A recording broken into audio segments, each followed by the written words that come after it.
Oh, hey, I'm Joe Mack. Welcome back to the channel. Today, we're going to do episode 1 of the Road to Gododdin with some of the good people from the Red Company Discord. We'll be talking about Empire of Silence and Howling Dark. Check it out. That's kind of like that's like the starting point in the series, so I feel like that's going to come up while we talk. I wanted to know if anybody had like maybe a suggestion for a better way to bring that up instead of saying, like, just get through it.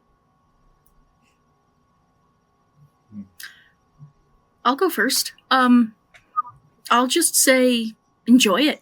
Just enjoy it for what it is.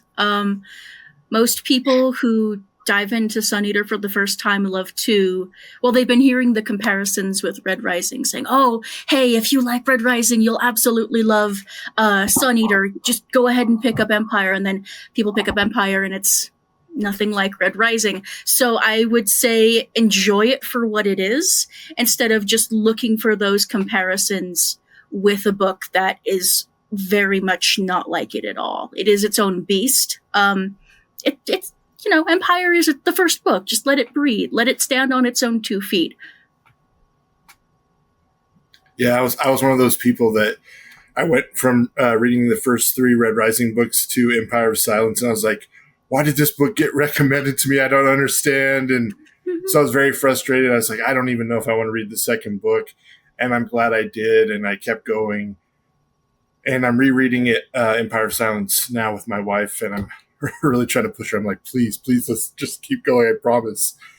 And it is so rewarding. Like, I am loving Empire of Silence now. So now when I talk to people, I'm like, this is a prologue, and all prologues are very mysterious at first, but they're very rewarding when you reread them. So just keep that in mind, that this is just the opening act. And so there are things that feel unanswered, and that's kind of the point, with everything. It just opens things up to questions. And so don't just kind of, as Orion said, just enjoy it, just soak it in, strap yourselves in, and just go along for the ride.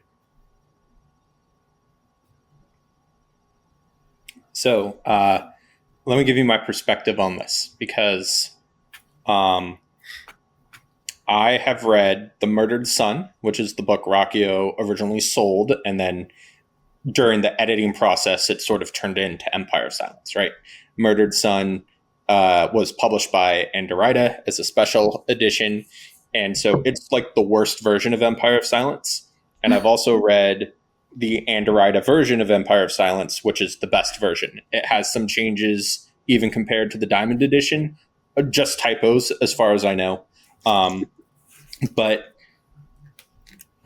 my perspective on this, as someone who does lots of deep analysis on the series, has written deep analysis on the series, has tracked all the foreshadowing, is that the myth that Empire of Silence is weaker than the other books is just not true.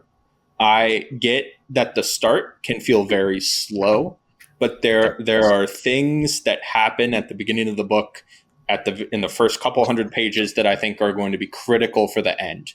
And that's not me hinting at something I genuinely don't know, but I think this book has a lot of great moments. It's got a lot of really interesting settings. It has these reversals of fortune, like 3 or 4 in one book, that give it this almost fairy tale quality. And the last 75% is some of the best science fiction out there. And it's like, if you like that, and most people do, most people who get, there's one specific moment and one specific chapter about 75% of the way through, and then after that, it's just off to the races till the end of the book. If you like that, you're going to love the rest of the series. So that's my thoughts on it. I would say you can't build anything without laying a solid foundation. And Empire of Silence is that. It's the foundation for the rest of the series. Like Mark said, it leaves a lot of questions unanswered on purpose, but it also gives you a lot of information for understanding how the narrative goes forward in Hadrian's perspective, some of the inner workings of all the different, for lack of a better term, ruling authority, like how that's stratified throughout the different planets of the empire, how it looks, what the verbiages are, like how does the chantry interact with local planetary government, things like that. Like it gets down to the minutia of how things get started and how those things start to interact on a basic level. That way, when it happens later, there's no need for extra exposition. Absolutely. I think that just to kind of jump off of a lot of people read Red Rising and then recommend Sun Eater.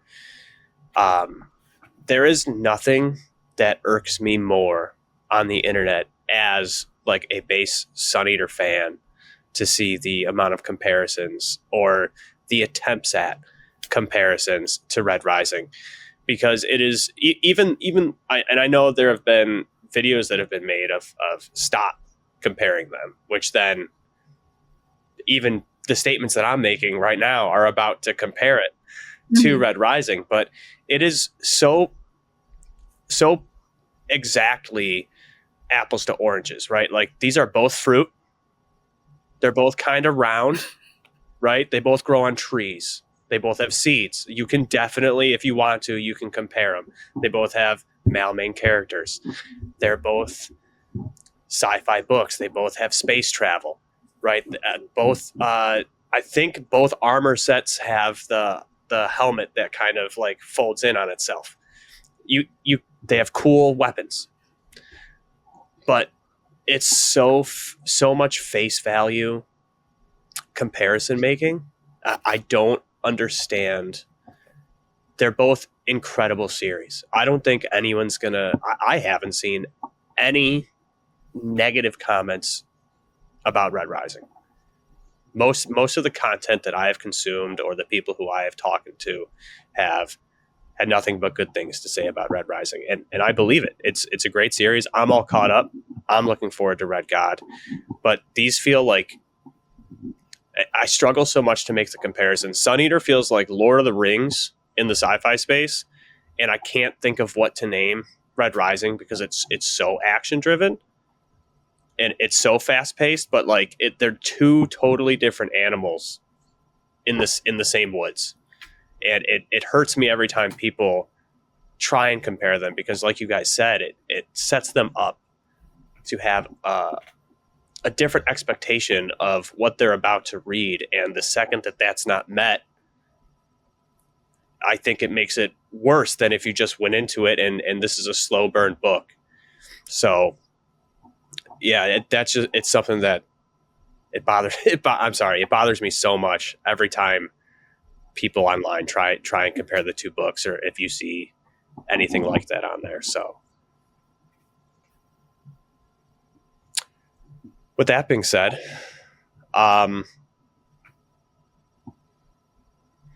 is there anything that you guys... Well, so I just reread Empire of Silence a couple months ago because of Shadows Upon Time coming out. Marx, you said that you just reread it. Have the other three of you also reread it recently?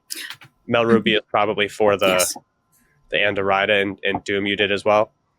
Yeah, I've been up in all the rereads, so I'm at like the background. I'm in Kingdoms of Death. Fantastic. One thing that I do want to say that I really appreciate about Empire of Silence, and you guys all touched on it, explaining everything the way you did, and I've read books a second time before in my life, and I'm usually skipping stuff. I usually get to a chapter and I'm like, oh, I know what happens here. Just let's like get over that. This is so much of I love Empire. I liked Empire of Silence before, but reading it a second time and having all that extra information and going back and seeing certain people be named that you don't expect or you don't know who they are, that come up later, and all the crumbs, like the fact that Christopher definitely planned this whole I mean, we know the end from the beginning, so like that's a little bit given, but so much of the finer details were planned from the beginning, and noticing those things is so enjoyable to see. And it's something that I think kind of also bleeds into whether or not to read some of the novellas in sequential order or mainline and then go back to them, because you either get all the information, so you know everything as you go, or you get to go back and appreciate, like, oh, that's what they were talking about with Pharos, for example. But what do you guys think about this series in a reread versus other series that you've done? How about Marx? Since you're right next to me on this little screen, how about you start? Well, so yeah, I haven't actually gotten all the way through Empire of Silence because I'm reading it with my wife. So, and she's having kind of a tough time. She's really into the Cosmere, and so kind of breaking away from that, it's hard for her to compare. But so we're about a quarter of a way through it, and I'm just eating it up. It was hard when I was first reading through it. I was like, this is so. I thought the pacing was off, but now I'm just like, there's so many little details. There's like references, to characters that haven't even shown up yet, or references, I think, to things that happen down the line in other books. And there's just like all these little treasures like sprinkled throughout the book. And I'm like, again, just a quarter in. And so this is kind of tangential to your question, but the supplemental stuff like the novellas, I think, are very important, I would say. I know Christopher's always like, you don't have to read them, but I'm like, no, you should. You absolutely should. Because it's, I think, has enhanced my reading. I read all the novellas before going into the last Disquiet Gods, and it just made such a rewarding experience for me. Did you read them? Did you read all of them, like in between Ashes of Man and Disquiet Gods, or like as you went? Did you read like The Lesser Devil before Howling Dark and so forth? Well, yeah, no, I read them as they sequentially came up. Okay. But so I read Dregs of Empire just before Disquiet Gods. So if I can break the original question and just kind of get everybody's take on that, did everybody read the things in sequential order, or did you guys kind of go back and then, this came out, I didn't. I pretty much read stuff as it came out because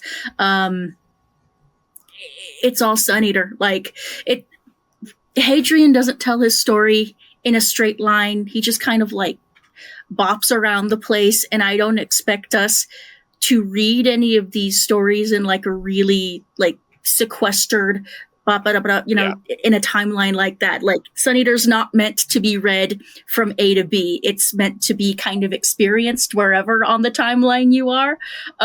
So I just kind of read stuff as it comes out, and I'm like, okay, I can roughly place it there on the timeline. And that's that. Doom, how about you? You were starting. Sorry, I should kind of be a better host and kind of call. No, you're good. I didn't know that like half of the side stuff existed. I read Empire all the way through Ashes of Man. And that's right around the time I found the Discord a few years ago. And then when I hopped in the Discord is when I found out there was like side content. So then I started reading all of that while I was waiting for Disquiet Gods. And then Dregs of Empire came out, so I read that. But yeah, I read the first 5 books without any of the side content. Like if you like Star Wars, you're used to flash forwards where stuff's not explained. I don't know why people, when they read Empire going into Howling Dark, they have this huge like, but what happened? And it's the same kind of break that happens between A New Hope into Empire Strikes Back. You don't know what's been going on between the end of that film into the beginning of the next one. But no one ever complains about, you never hear people complain about that. Empire is probably the greatest Star Wars movie ever made, but that's not the point. So yeah, I consumed books 1 through 5 first without any side content. I loved the series since the very first word of the first book, and just kind of went through as they released, and then found out about the side content, and then started reading all of that. Cool. It's good to get both sides here. How about you, Malrubius? So I had found something referencing Sun Eater years and years ago. I always had it in the back of my head, and I was like, one day I'll find the series. And for a long time, I thought it was The Soul Cycle by Brian Niemeier, which is the other Catholic horror science fiction opera thing out there, which I still have not read. But somehow, late 2023, I found a forum post where someone was saying, hey, I've been reading Empire of Silence. It's a good book. And I opened it up, and I was like, because the one thing I remembered was that like the sun was eaten. So when I started reading in November 2023, everything was out up to Ashes of Man. So Tales 3 was out, Dregs was out, and I read everything in order. So I did Empire of Silence, Howling Dark, Queen Amid Ashes, Demon in White, KOD and AOM. Then I did Dregs. Then I did the Tales series. And then I went back and read The Lesser Devil. Because I was like, I'm not sure how important this is. But by this point, I had joined the Discord, and people were saying it'd be a good thing to read before book 6. So then book 6 came out, and I read book 6. And kind of tying into like how I felt about it on a reread, I read book 6, and you haven't, but book 6 is like one of my favorite books ever. It is crazy how good that book is. I actually started rereading it this winter because I was looking for a specific line that I just couldn't find. And I said, I'm just going to start from the beginning and read until I find this line. And I ended up just reading the whole book again. So I had in my mind, okay, later Ruocchio, around Demon in White era forward is going to be like this. But I was surprised to find when I went back and read Empire of Silence, I was more hooked from the start. Oh yeah, I agree with that. And I've read Red Rising. I have huge complaints about Red Rising. I know that'll get me crucified in your comments section. Don't worry, I'm new enough. There isn't a comment section. But there's something about the prose that is timeless. And like Marx mentioned his wife reading the Cosmere. One of the big complaints about that is often that like Sanderson's prose is very modern, right? It reads well to us. But there's something about Ruocchio's that makes you, when you read it, you're like, oh, wow, people are going to be talking about this in 100 years, 200 years, 300 years. And like, I'm not even exaggerating. Like it's, even in Empire of Silence, some of the twists of phrase are so good that they just stick with you. One of my favorite lines is Hadrian complaining about Crispin's stupid cape. That's just, that one's great. Like the half cape at the Colosso, right before he walks out. Yes. And like that's a more humorous line, but you can tell Hadrian's a full cape man. He's a full cape humorous man. to us. You can tell Hadrian means it, right? That's why it's funny. Yeah. You said something. Sorry. Go ahead, Orion. Oh no. I was just going to add on to what everyone else has said really quick. But my reaction when rereading Empire again for the server reread, I was just really astounded by the fact that even so early on in Empire, these books have no fat on them. There's no unnecessary chapters, like the sentences and the paragraphs are not like bogged down with a bunch of extra wordage. As a friend of mine would call it, word salad.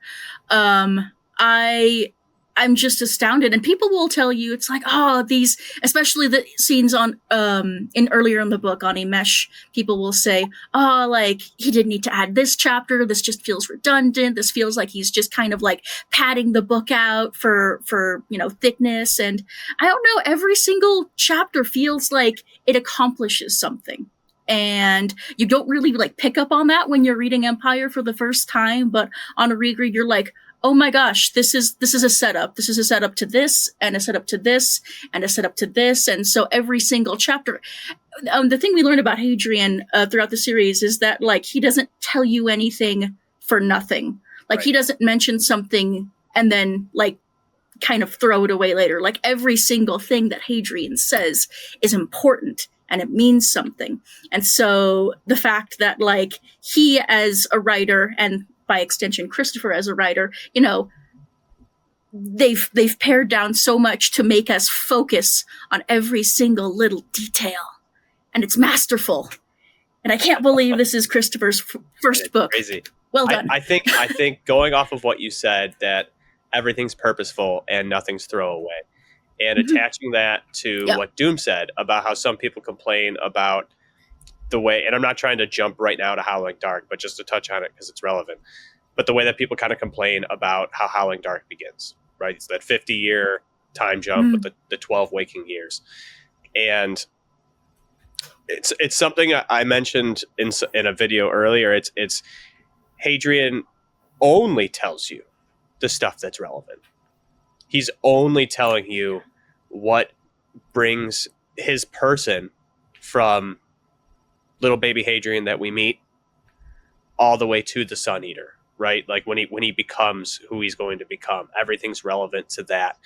We don't see a lot of human on human conflict because it's not relevant to Hadrian's story, right? And the gap that you experience or in the beginning of Howling Dark is a human on human conflict with the Guns of Pharos, right? And that's not important for his opus that he's giving to us. It's that's not relevant to the actual Sun Eater story. And the Guns of Pharos comes out later, and we do get the details for that. But yeah, it's a different way of saying it is that everything he says is purposeful, and he also purposely doesn't tell you things that, even though you might want to know them, they're not important. And that is the stuff that's gonna bog you down. I think also going off of that, I think in saying that his writing is timeless with his prose, I think that one of the reasons people kind of struggle with Empire of Silence, and this is very subjective, I have no factual backing on this, but I think it's a problem with, not a problem, that's a harsh word, but it is because of like modern day readers and modern day books, because Sun Eater feels more like it came from before.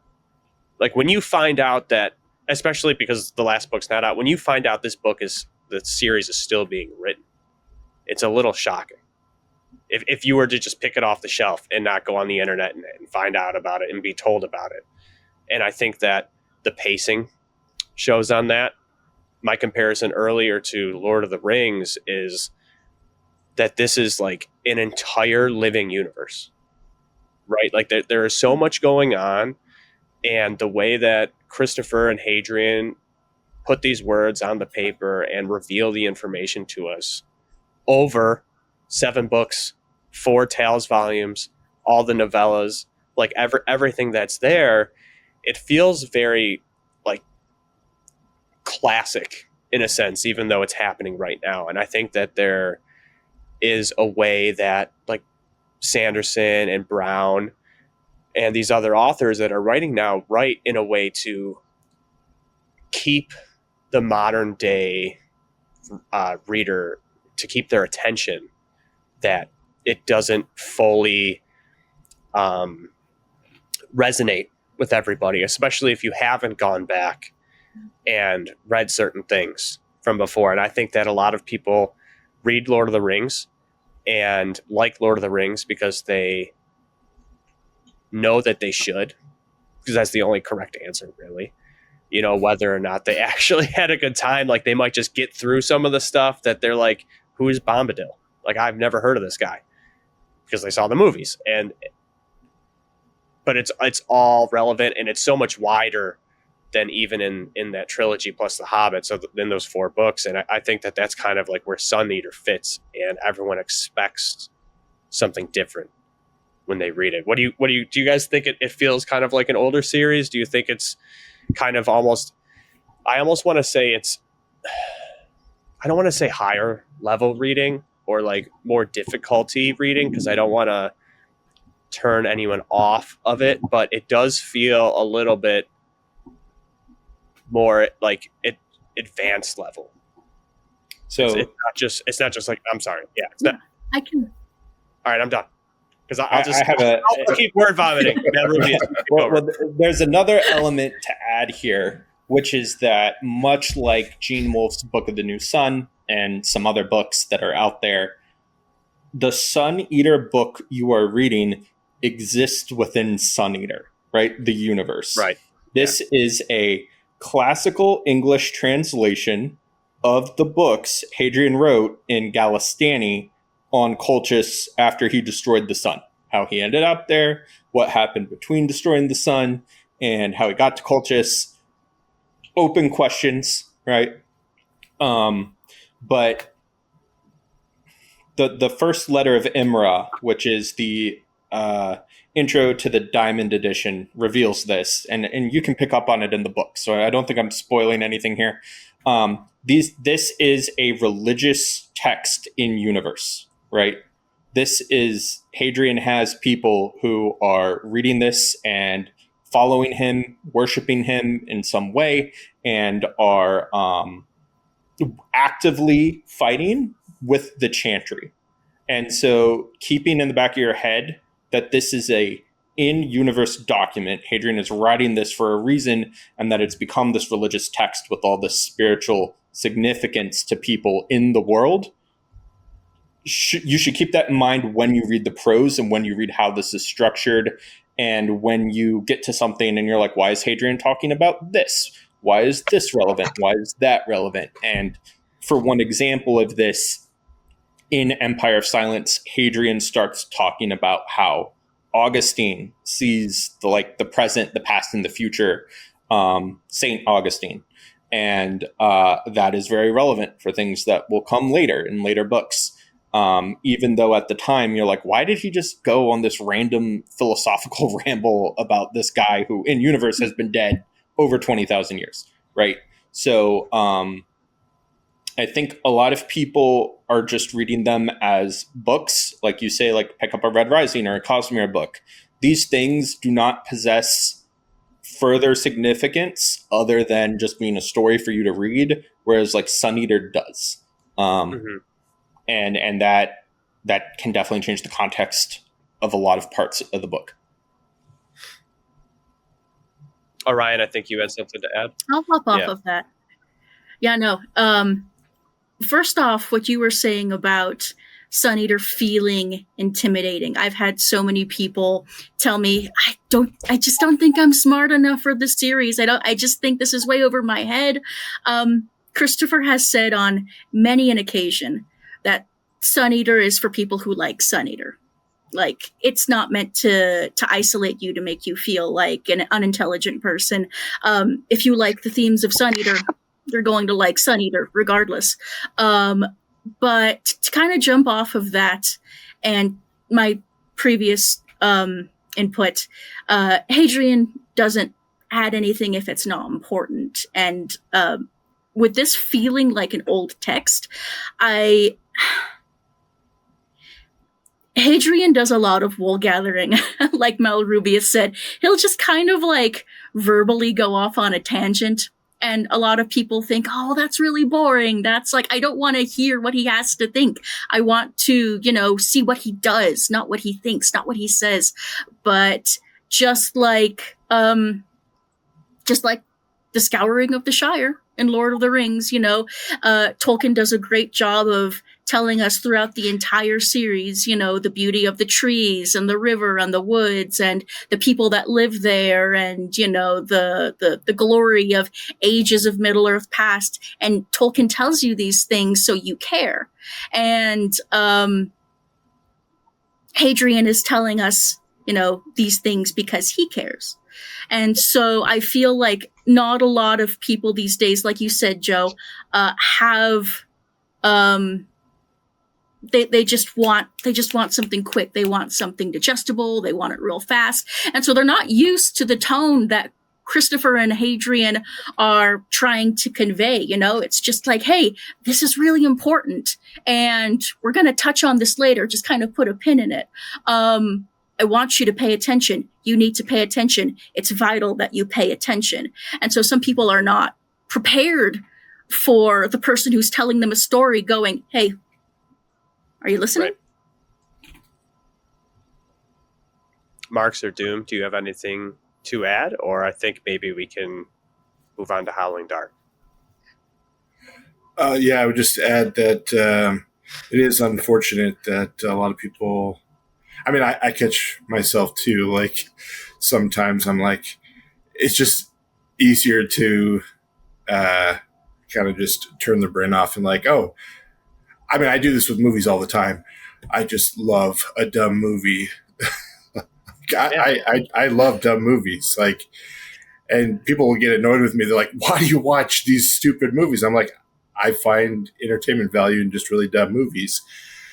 But with literature, I don't know. There's something sacred about it, with literature. And I'm sure there's an argument for film that could be made as well. But you can tell that Christopher is trying to say something. And I'm sure he's done this on more than one occasion, but he said in some recent live stream that he's like, if you haven't gotten the message in book 7, he's like, I don't know what to tell you. So he's clearly trying to say something to all of us. And I think that's beautiful. And it's beautiful that it's not just something that can just be said in a sentence, or, that you have to read 7 books to get the message. And because, if you read Cosmere or Red Rising, you could distill the message very simply, like, rise up against your leaders. Like, there's very easy ways to distill messages from these really popular series, but from the Sun Eater, you have to have a discussion. You have to have, like, you can't just quickly say everything. Well, I mean, maybe there is a way, but not for someone like me. But there's deep messages in these books. So it very much feels like a very long character study, right? Like we watch Hadrian go from, and Orion, if you could fact check me on this, but I think, is he 15 or like 20 when we start in Empire of Silence? He's 19 to 20 years old when he goes off on his journey, yes. And then he is immeasurably older by the time that he writes the story. So we are watching, Empire of Silence is the intention, which some might not get right on your first, especially when you just started, is to lay the groundwork and to really say, this is where Hadrian started. Like, that's what Empire of Silence is about. Like, there isn't really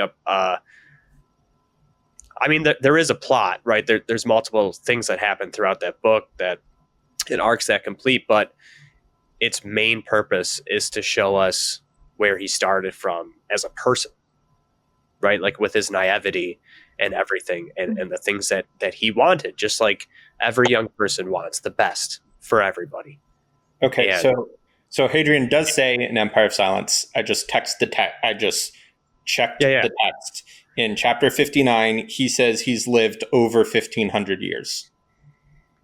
Okay, there you go, right? So that's a long time. Like, it's 2025, and that's most of the time that, you know what I mean? 1,500 years is crazy. So yeah, that's like Roman Empire, right? Like, the Roman Empire just fell. The western half, the eastern half is still around. And remember too, that is, this might be a little spoilery, but that is not actual time in years. That is time he personally has spent outside of Fugue living. Right. Yeah. No, I don't think so. When you add in starship travel, it's even longer. Yeah. So yeah. as a scientist, as a paleontologist, I think of that length of time.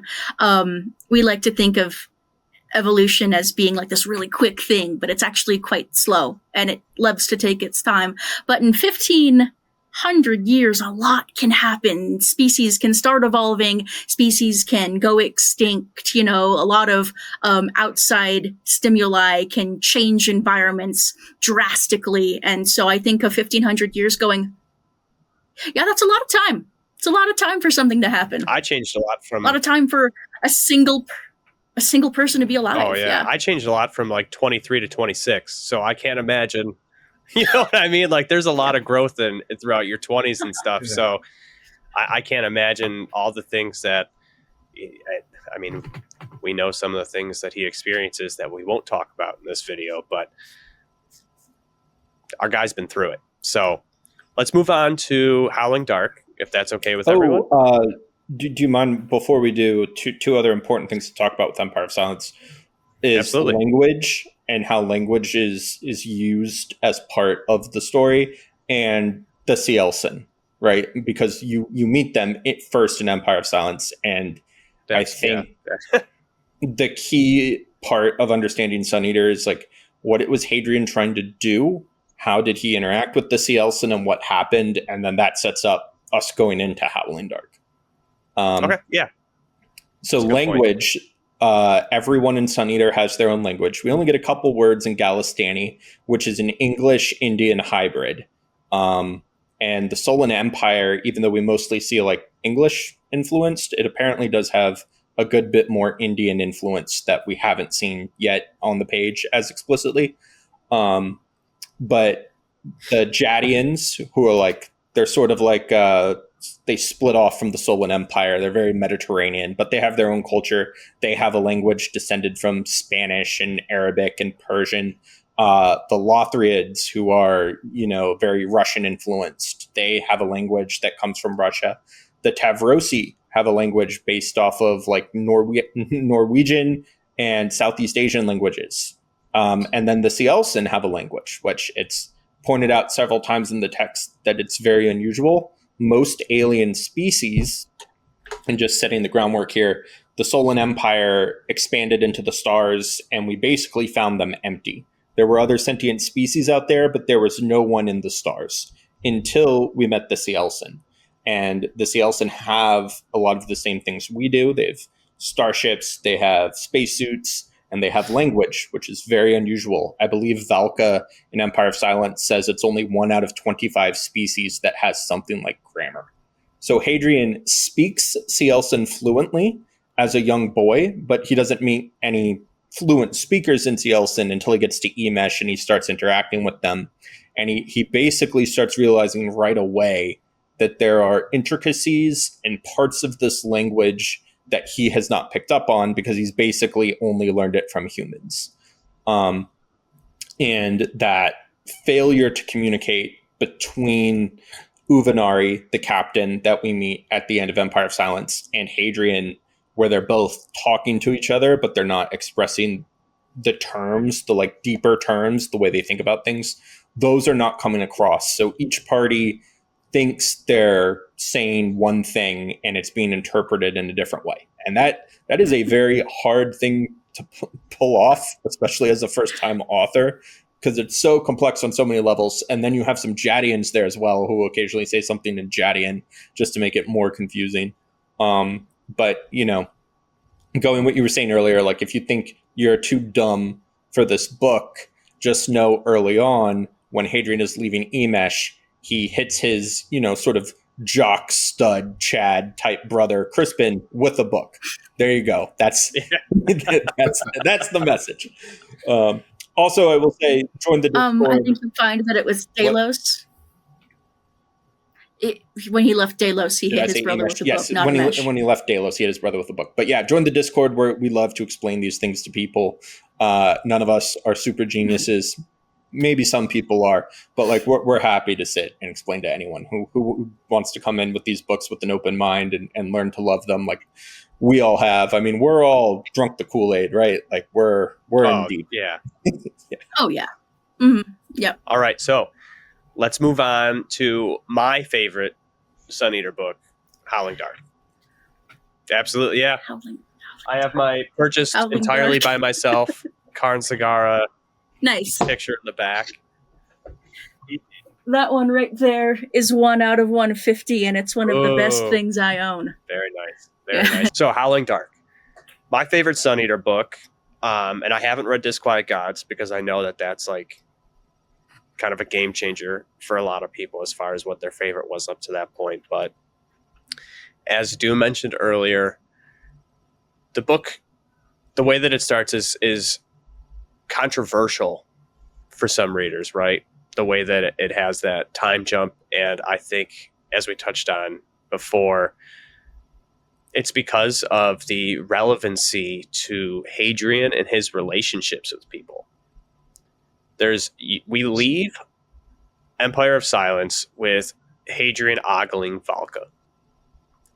And at the beginning of Howling Dark, Hadrian starts talking about his current relationship. And I think the expectation for all of us is that it's Valka. And it's a little bit of a rug pull almost. Kind of a curveball that it's not her, it's somebody else. And I think that a lot of people wanted to either see it be Valka or wanted to see that relationship develop, regardless of whatever happens. And it could be Hadrian's callback to Admiral Went and everything that went down on Pharos, because he really rubs it in your face that you didn't get that information. He does talk about it a lot. It's very relevant to him in the beginning of this book. But yeah, Doom touched on it earlier, and I'd be more than happy to hear him talk about it again. But Marx, if you'd like to start on how you felt the beginning of Howling Dark was. Yeah, if I would say Empire of Silence feels like a prologue, Howling Dark definitely does feel like chapter 1. I feel it throws you right into the action. If anyone has complaints about pacing with Empire of Silence, I really can't. I don't know how you could say, any sort of complaints about pacing with Howling Dark. It throws you right into the action. Howling Dark was my favorite until Demon in White, and as much as I love Disquiet Gods and there's so many cool parts, I would probably say Demon in White is still my favorite. But yeah, there are so many cool moments in Howling Dark, and obviously towards the end there's a game-changing moment. But the Painted Man is such a cool, villain, and I don't know if anyone's ever asked this, but I don't know. His villain ideas feel like they're like manga inspired. Does anyone get that impression? Like Karn Sagara, the Painted Man, like they just feel very like I could totally see like anime interpretations. Oh, absolutely. That's something, in a little bit we'll talk about after we get through this is how you guys would like to see this translated, if ever. And that's kind of where I'm at. Even if it wasn't animated, but if it was just manga-fied, if you will, I guess might not be the word, but Christopher, and for me, the way that he develops these villains and describes them, it's just the way, in my head, that's how, and I consume that material anyway, so it might be influencing it. But like a lot of times when I think of just the Cielsen in general, it's like a mash of like these enemies that were in Destiny and some stuff from Doom. But then I have to look at the cover for Kingdoms of Death again to remember that they look a little bit more like people. They're so like monster. They're so this isn't a real word, but monsterfied in my head when they're described, and I think that's probably intentional to show these are the bad guys and they're eating us. But the way that Christopher makes these villains and does stuff is really paints that in your head. Especially, and then also like the extrasolarians, they definitely don't seem human anymore. Like they're very.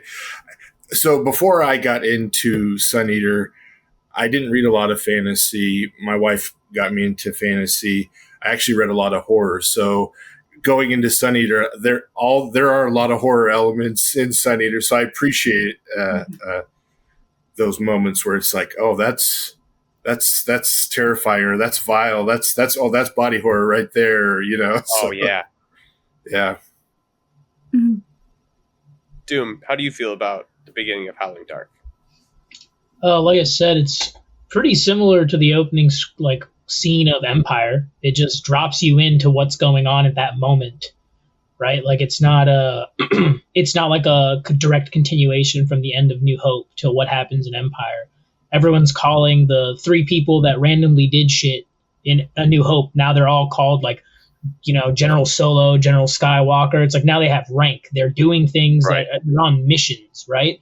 So like when Howling Dark opens up, you have Hadrian as the leader, right? And it kind of shows you his journey from false leader to like true leader of men when he gets to the end of Howling Dark in comparison. Yeah. And like more so how Empire starts with Luke thinking like, oh, I've got it all figured out, and then realizing like I don't have anything figured out and I've got more shit I need to do. And then kind of how it goes through. I won't spoil Empire Strikes Back for people who have never seen that.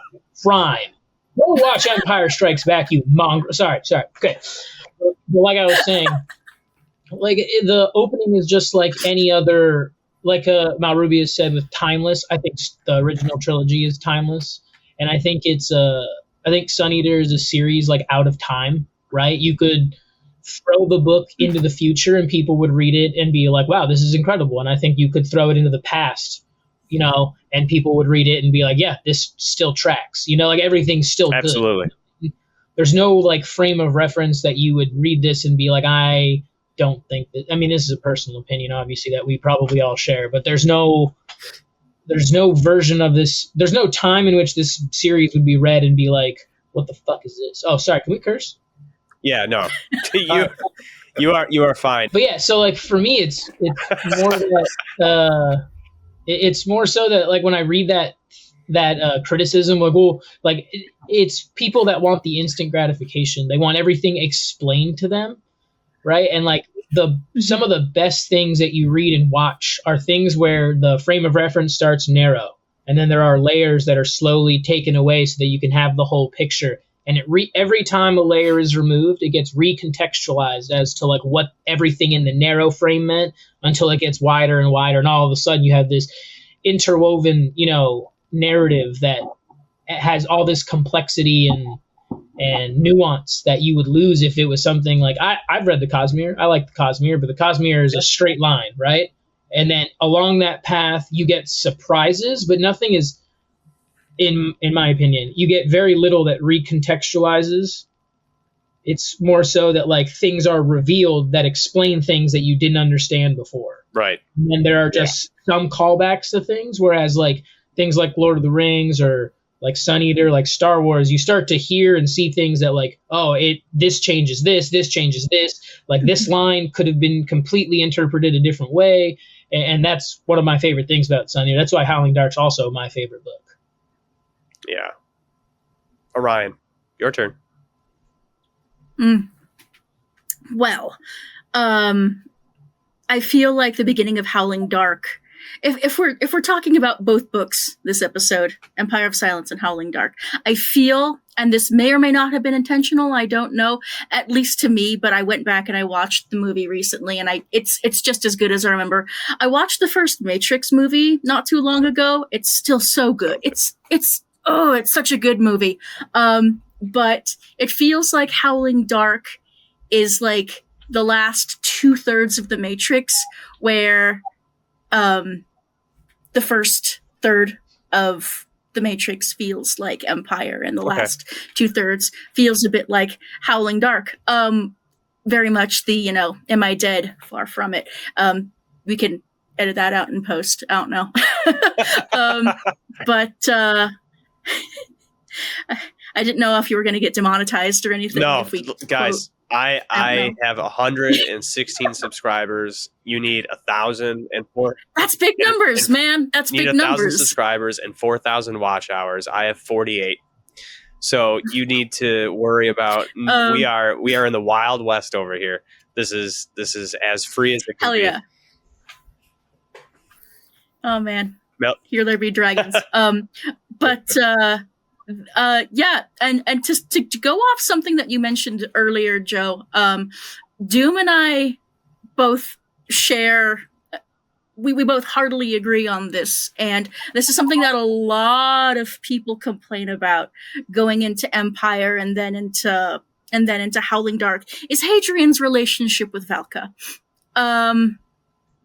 She doesn't owe him anything.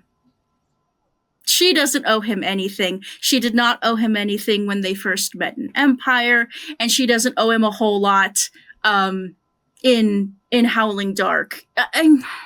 She has been alive and just kind of doing her own thing long before Hadrian was born, which is like a weird thing to say, but if you're a Sun Eater fan, if you know, you know. Yeah.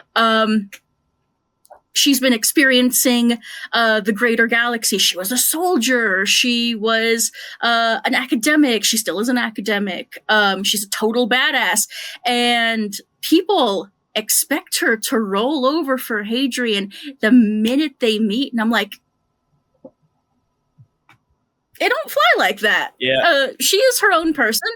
And all of a sudden, the fans expect her to, like, fall for this dopey-ass kid from Delos. I'm sorry, Empire of Silence Hadrian is a dope.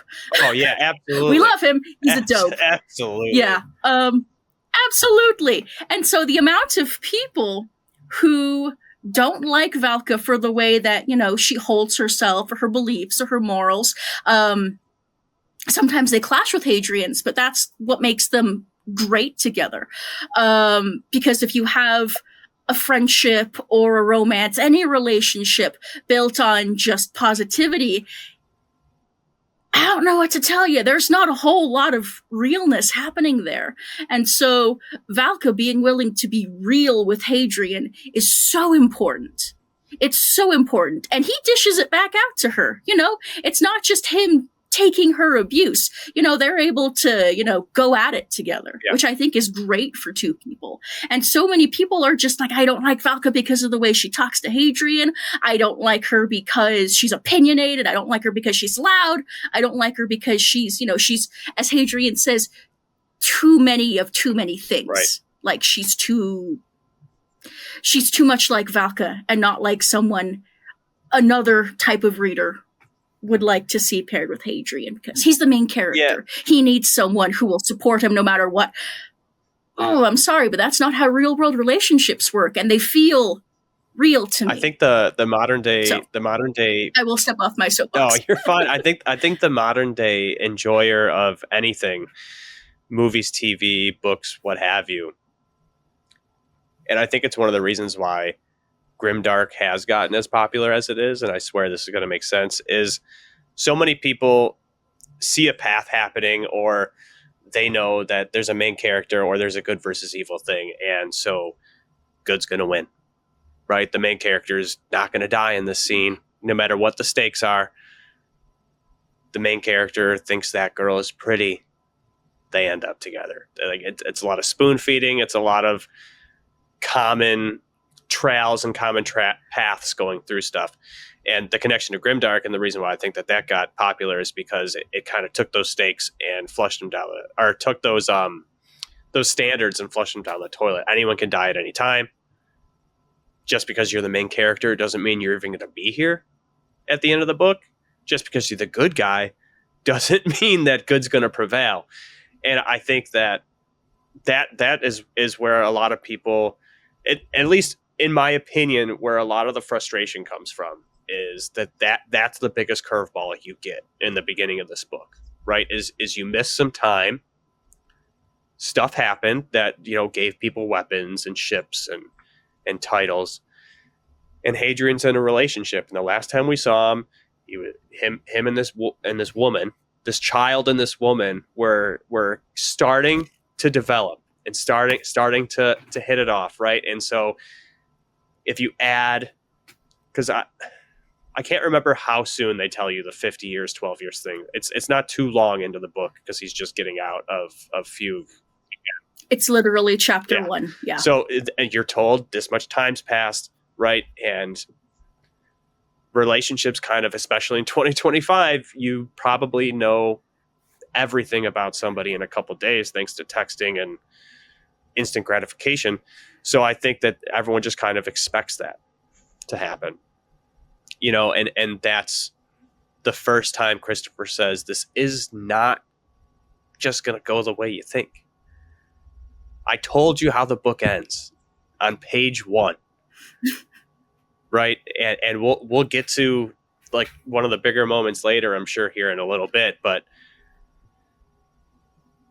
and it's been talked about, but stuff happens in this series that you're like, that doesn't make sense because we know that this is supposed to happen, but also nothing feels cheap, right? Nothing feels cheapened or lame or anything. It's just, it is what it is. And I think that especially with the internet,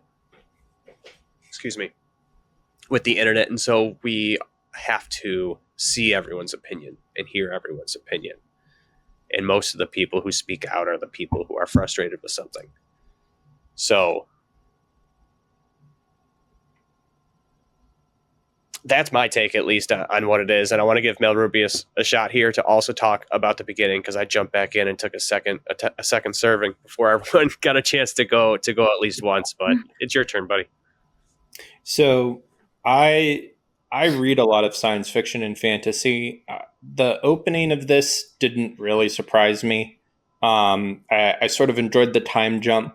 My first time through, what I really liked is in the first couple chapters, you get some tension between Hadrian and Basander, who is like really running the operation, but Hadrian's the face of it and running it on paper, and he has people who are loyal to him. So there's all this tension set up right away. But immediately after meeting Basander, what does Hadrian do? He gets on a little shuttle and he flies over to another starship. And after like being mostly on planet for all of Empire of Silence, I was like, whoa, okay, they have like 3 capital ships. Yeah. One of them is like a couple miles long. Like, it's a big ship. The scale of the ships in this series are wild. I'm sorry. Yeah. And so right away I was like, we're in space. We're at a planet. We're going to go to another planet. And then we're going to go to a third location, all within like the first third of the book. I was like, okay, we're hitting the science fiction part a little harder than we did in book 1. The thing with Valka and Genin and all this stuff, I feel like people today get very wrapped up in the emotional connections of characters they love and wanting them to be with certain people. And it's always been like this, right? Yeah. Shipping has always existed, even if it hasn't been called that. But I was like, he kind of said at the end of book 1, him and Genin were going to be in a relationship. So it didn't come as a surprise to me. Wasn't shocked by it. I figured he would ultimately end up with Valka eventually, right? But I think Genin is an interesting character, and she's an interesting partner for Hadrian for a couple different reasons. One is that Hadrian is kind of biased against Solon Palatines, who are his own people. He prefers his ladies to be a little exotic, but like Genin is a Jadian Palatine, which at one point were Solon Palatines. So she's kind of closer than Valka by like a good significant margin. She's also a soldier in a way that Hadrian is not, right? Like Hadrian is the kind of guy who, when he gets an order, he asks why. And Genin has all these different traits, but her and Basander at the end of the day are very similar in that they get an order and they don't question, they just obey. And seeing how that causes conflict within their relationship ultimately, despite the fact that you can tell too, like it's such a tragedy because neither Hadrian nor Genin wants the relationship to end, yet you know it's inevitable. And Hadrian says, one thing I've been doing as we go through the reread, I've been noting down all the foreshadowing, which is a little tricky, in part because there are things I don't know, and in part because there are like sentences and lines that I'm like, this is clearly hinting at something, but it's not explicit. So should I mark it down? But like Hadrian tells you like 5 or 6 times that him and Genin are doomed, like from the very start. So I think if chapter 1 shocks you, just he says it in Empire. Yeah, just keep reading a little bit. It'll become real clear what's going on. I would like to state for the record that my girl Jinan Ajar did nothing wrong. And I will stand on that. And I will die on that hill. I can't disagree with that, right? You can't. Hadrian was very dedicated to his goal, and he chose the mission. Well, his mission. He chose his mission. Yeah. So the first time that I was reading through these books, right after we depart from Genon and Basander, and Hadrian heads to Vorgossos on his own with Corvo, it felt like the series kind of could have started there. Like Mark said, this kind of feels like chapter 1, where Empire of Silence feels like the prologue. And I think that the beginning of this book kind of serves as like a transitionary point for Hadrian and Christopher's writing and the way that they're going to be telling the story from this point forward. Not only is Hadrian departing from the Basander and Genon, like I said, but we are kind of leaving the Hadrian show, like the all about what's going on just with Hadrian's growth, and we are literally going into the universe of Sun Eater at that point, right? We are starting our travel towards Vorgossos, and now the sci-fi really starts to hit. And it's the reason that, Marx, I know you said that your favorite's Demon in White, and we will get into that next video, I promise. The reason why this book, for me, is the favorite over Demon in White is because what I'm looking for out of a series like this are the things that take place in this book. I think Demon in White is incredible. I think they're both 10s. I just put out my Demon in White review. They're both 10s. They're both perfect books for me. But what I'm looking for out of a series like this is the universe and the expansion and the detail that this book gets into.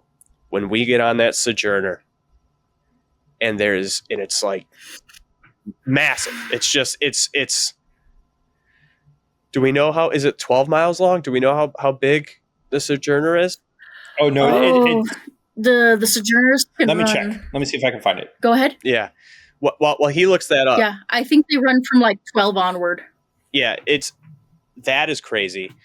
And you touched on liking horror, and you touched on how this book includes body horror. And I think that the way that the Extrasolarians take that legacy cool item of cyberpunk, right? Because that's what they are. They're all cyberpunks. Yeah.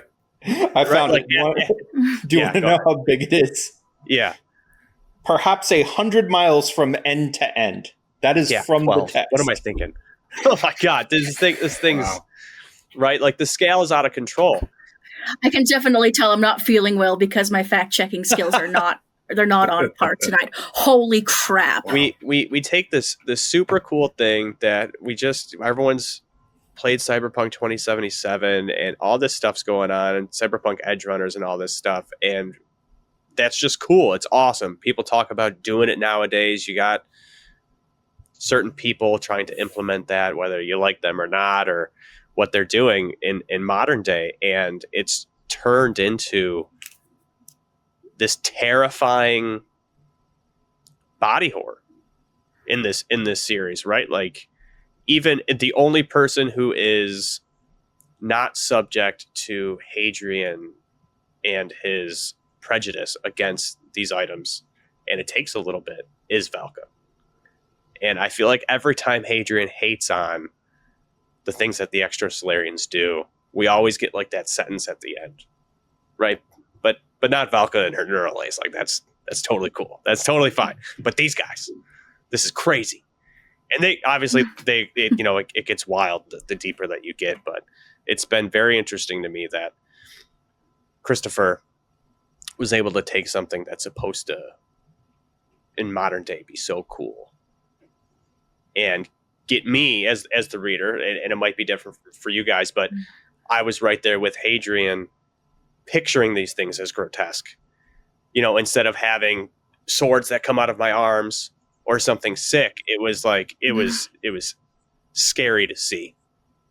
How do you guys think about the way that he took the cyberpunk aspect and turned it into something so scary, if you will? I can start. I think Howling Dark in particular, and I think we can all agree on this, is probably up to Disquiet Gods for reasons, the darkest book in the series. And we mean that like physically, literally, and thematically. We have said that there's a lot of horror elements in Howling Dark. There is a lot of gothic elements in Howling Dark. But the science fiction, like you said, Joe, it hits harder than it does in Empire. And this rule of cool subject that people are so into nowadays, cyberpunk, it's seen as something awful and horrifying and terrible to behold. But a lot of those themes, and the themes of Howling Dark in particular, it's a book about confronting dark things. It's, when you shine a candle into the light, what do you see in the corners of the room? And so Hadrian, being from the Empire, having lived in the Empire his entire life, has heard stories about these people that live between the stars that, have corrupted their flesh and have turned away from the light of the sun. And so he is literally venturing into this dark space with only a candle and just kind of like shining the light into the corners of the room. And he's not liking what he sees because it's kind of terrifying to be face to face with something that you have heard about your entire life but have never seen. Yeah. And it could be exactly as you imagined. It could be nothing like he imagined. But in Hadrian's case, he's just like, it is worse than I thought. Like we just thought these guys were out here, playing with computers, playing with Game Boys. No, this is not something that, we ken much of in the Solid Empire. And a lot of Howling Dark is just, coming face to face with these stories, with these rumors, with these legends, with these people that we thought we knew, and they're nothing at all like we thought, the Cielsen, the Extrasolarians, the Normans, the others, just confronting yourself and confronting the dark things in the corner of the room, which is my favorite way of thinking about Howling Dark. It's just like, oh yeah, the skeleton's in the closet, and it hasn't aged well. Malrubius, how about we've ended with you two, and Orion kicked it off. How about you? Would you like to go next? So yeah, one of the things I love about Ruocchio, and like it's no secret, Ruocchio is a Catholic. He's got some strong opinions on things. I'm also a Catholic. I share his opinions from what I've been able to tell on most things. There's been this trend in science fiction for a long time that you are not your body, that you can just be lifted out as some sort of consciousness, whether that's put into a machine, an RTX 7090 or whatever, and you can just be uploaded into anything and you'll be yourself. And Ruocchio is saying, hold on a minute, that's not actually true. Like if you start carving portions of yourself off to that extreme, you're going to change and you're going to become literally inhuman, not in like a positive, negative way, but you will no longer share human experiences, human thoughts, human emotions, because you won't be that. You're going to be something else. And he thinks, and I would agree, that this would tend to take you down a very dark road. And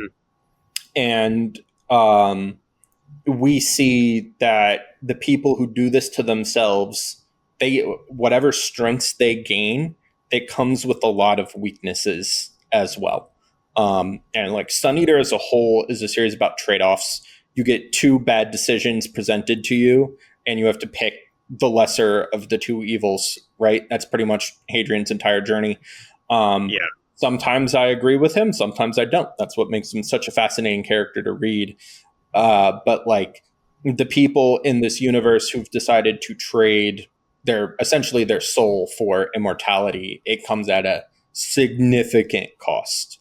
And, you know, I think there's too something for him sort of bringing this social critique of today where most people are like, well, I'll just transfer myself into an android body as soon as it becomes available. That'll be great. Yeah. And he's like, I don't know about that. I actually don't know if that would be great or not. I think that actually might have some big downsides.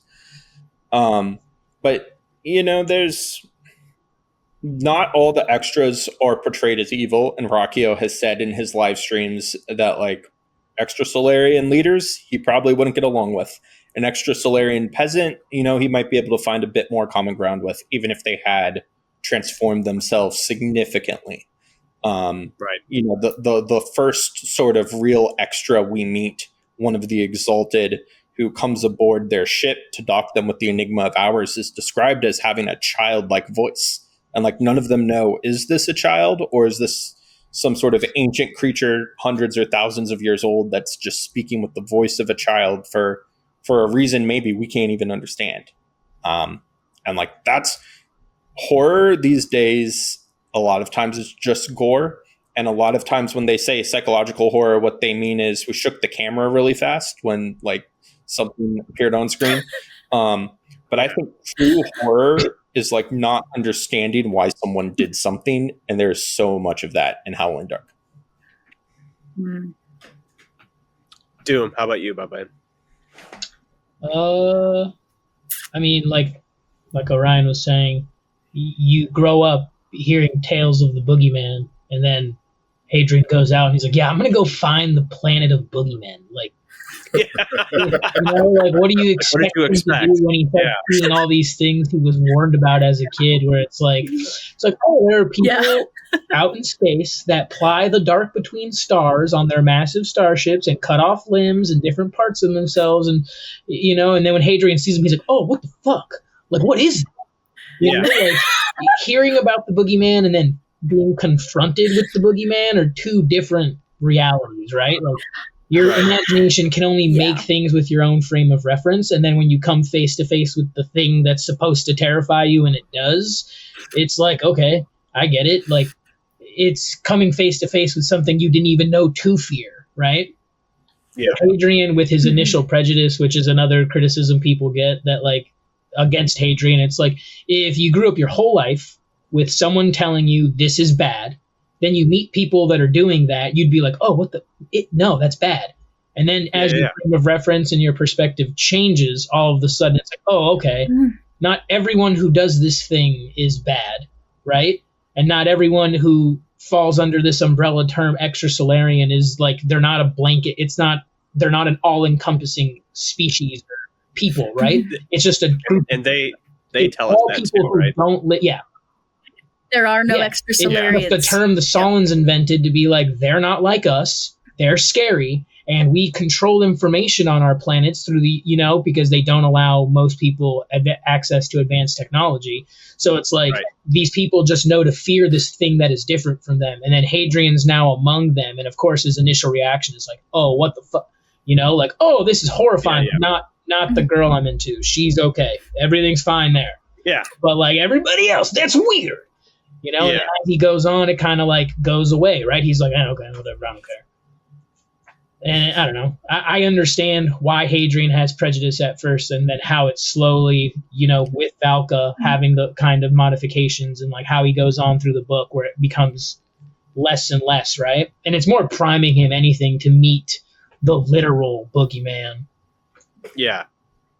Yeah. He always, you know, it's funny because he starts where he starts, and then we end up hearing Hadrian throughout the story, if he's ever not with Valka, how he wishes that he could have her memory or her eyes to see certain things, or he wished he was there to take care of any cameras or listening devices around, you know, and sometimes things that you might think are uncouth are nice when they're convenient. Mm-hmm. So it's also showing with the boogeyman reference that it's one of those last things that the kid version of Hadrian, he knew better than everyone else, than all the adults and everyone else who was telling him that things were like this. He's like, no, I know better than you. And I think we all kind of experienced that, right? And we go out and then we're confronted with the reality. And it turns out that the kid might, maybe should have listened a little bit on some of the stuff, and he wouldn't have been so shocked. But I don't want to, once again, I'm doing it. I'm taking a second serving. Marx, please. I was just thinking, I don't know if I'm off the mark, no pun intended, off the mark on this one. If the way the Solan Empire views the Extrasolarians is kind of like how some people view, I don't know if it's as much today, but how like therapy or medication is like used to be a taboo thing, and like people got othered for that, Yeah. Because some Extrasolarians probably just, it was like a prosthesis or like something to help them survive or live. Mm-hmm. And then maybe for others it was an addiction or something, but yeah. So I'm wondering if maybe that there's something of that's saying something, like, yeah, the there's larger society was like kind of stingy, like, oh, they're othered for, we don't understand, why do they need these modifications? Why put those machines in themselves? And it's like, well, maybe they need that to cope, to survive, to move forward. Obviously too much is a problem, sure, but and then I forgot if it was Doom or Malrubius pointed out that Hadrian eventually gets kind of an appreciation for what Valka had. Like, wow, I kind of wish I had some of what Valka had. Like there is, it's okay to kind of have a righteous envy every now and then. Like, yeah. Oh, so I think that they're kind of painted by the Solan Empire as like the Reavers from Firefly. If any of you guys have ever seen that show, and through Hadrian's lens, sometimes it feels like that's probably how they may look, where instead of having things be the way that they are in like cyberpunk and stuff, where there's just some extra lines on your face where things are embedded, right? But you got like some wires running, but you look mostly normal, but then a knife pops out of your forearm, and that's pretty cool. The Reavers and Firefly have like metal physically just like shoved into their cheeks and on their body, and it's not done I don't know if correctly is the word, but it's not done in a way to make it aesthetically pleasing. Yeah, it's not palatable. Right. Yeah, perfect. And it feels like there are different variations of that, like you said. As we walk through this city on our way to meet Jari, we see a bunch of different iterations of Extrasolarians.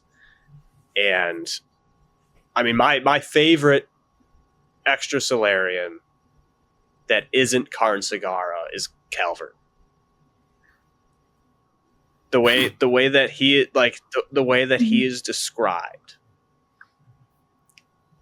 and his body modifications for me, and I'm on record saying this somewhere, is very Lord Starkiller from Star Wars The Force Unleashed. Like after he, like in the one ending, spoiler alert for this video game from like 10 years ago, you can take an ending and this guy who is Vader's apprentice, he dies and the Emperor rebuilds him the way that he rebuilds Vader. But like he doesn't have anything below his rib cage. It's all robots, right? Like it's all robotic material and everything, and his fingers are like knives and all that stuff. And the way that Christopher describes that character is so cool to me. So cool. That's my favorite non-Karn extra Solarian we meet, with my least favorite being someone who comes in the future. I never thought that a character singing London Bridge would ever make me uncomfortable, but it did with Calvert. My God, it did with Calvert. I'm like, no, I'm not okay with this. I am not okay with this. That's very much a horror thing. Take a child song slowly and it's like, I fucking hate Twinkle Twinkle Little Star. That was in the commercial for Dead Space. Oh yeah! Rendition of Twinkle Twinkle Little Star, and then you just saw limbs floating in space, and you were like, "Oh, I hate that." Yeah, I forget about Dead Space sometimes. That was a lot. Yeah, that game was a lot. We're gonna get a bunch of comments now that are like, "Oh, these guys are boomers. They remember Dead Space being on TV." Fight me in the comments. Call me a boomer. See what happens. Get in those comments. Please get in the comments. I don't care what you put down there. We are elder millennials. We will die on this hill. We are elder millennials. Damn it. So, moving forward through when we get on the Sojourner, we finally make it to the mythical planet of Vorgossos, right? And it's a brown dwarf star, I think, and it's frozen wasteland, huge elevator, and we meet the Psalms, which we met from the Painted Man, and it's revealed that the Lord of Vorgossos is one of the greatest characters of all time, Karn Sagara. Mm-hmm. And they do so much with Karn, and really they just let him aura farm for like chapters. Like he just doesn't, right? He's just doing this. He's just sitting there. You know, he's got a little bit of Murderbot in him, right? Where he's using these cameras to speak to and see everybody.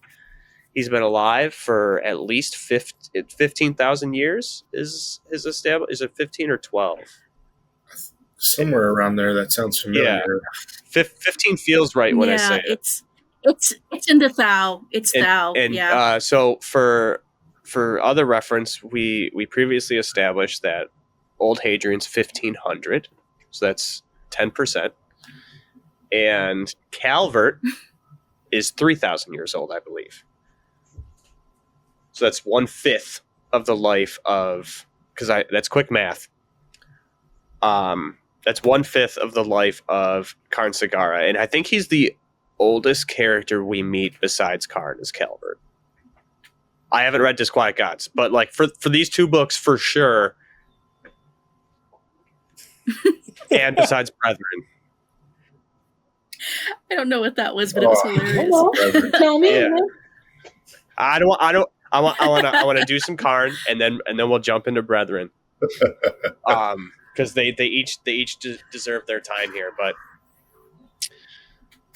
Karn Sagara. I'm just going to say his name, and I'm going to start with Doom. He hasn't had a chance to start. I'm just going to say his name, and I'll let you say whatever you want to say about our guy. Like in the story, right? Like they're talking about Karn, like he's this mythical figure, like all of what he might have been, or who he might have been, or he is the boogeyman, right? And when I was reading that, it felt to me like it reads a lot like classical Dracula, right? Like there's someone out there who is this like dark figure that you don't really hear about. People think you're crazy when you're like, oh, he's not real. It's like, yeah, he lives up in his castle. Anyone can tell you that Dracula lives in his castle, just like anyone's like, oh yeah, Karn lives on Vorgossos, dude. Like, can't believe you believe that nonsense. Yeah. And then it turns out to be real. And I always feel like Karn is this very much mix of like Dracula and Oberyn, King of the Fairies, right? Where like he is this other ruler of this other thing that we don't understand, right? So like fairies, but the darkness that comes with like mythical and classical fairies and fairy tales like Dracula was. And it's just one of those things where like Karn has this like mythos to him with such little information, but he strikes such a horrifying kind of image when you first meet him. And he's real, and he's all the things that where he is prescribed to be and more. And it's just he's a very haunting figure in my opinion, and I always get the Oberyn kind of like decay vibes from him. Mm-hmm. Yeah, I like that. I like those comparisons. Mm-hmm. I'm smart sometimes. Hey, no one's going to question that. Everyone's going to question that. Would you like to continue? No, someone else can go. All right. Oh, man. Karn Sagara, the only character in the entire series that will attempt to out melodrama Hadrian Marlowe. God bless them both. Man, where do I even start with this dude? I love Doom's comparison with Dracula. That is so apt. Dude's a straight up cannibal. And man, he's fantastic because Hadrian first mentions Karn Sagara in book 1, where he's recalling the story of this folk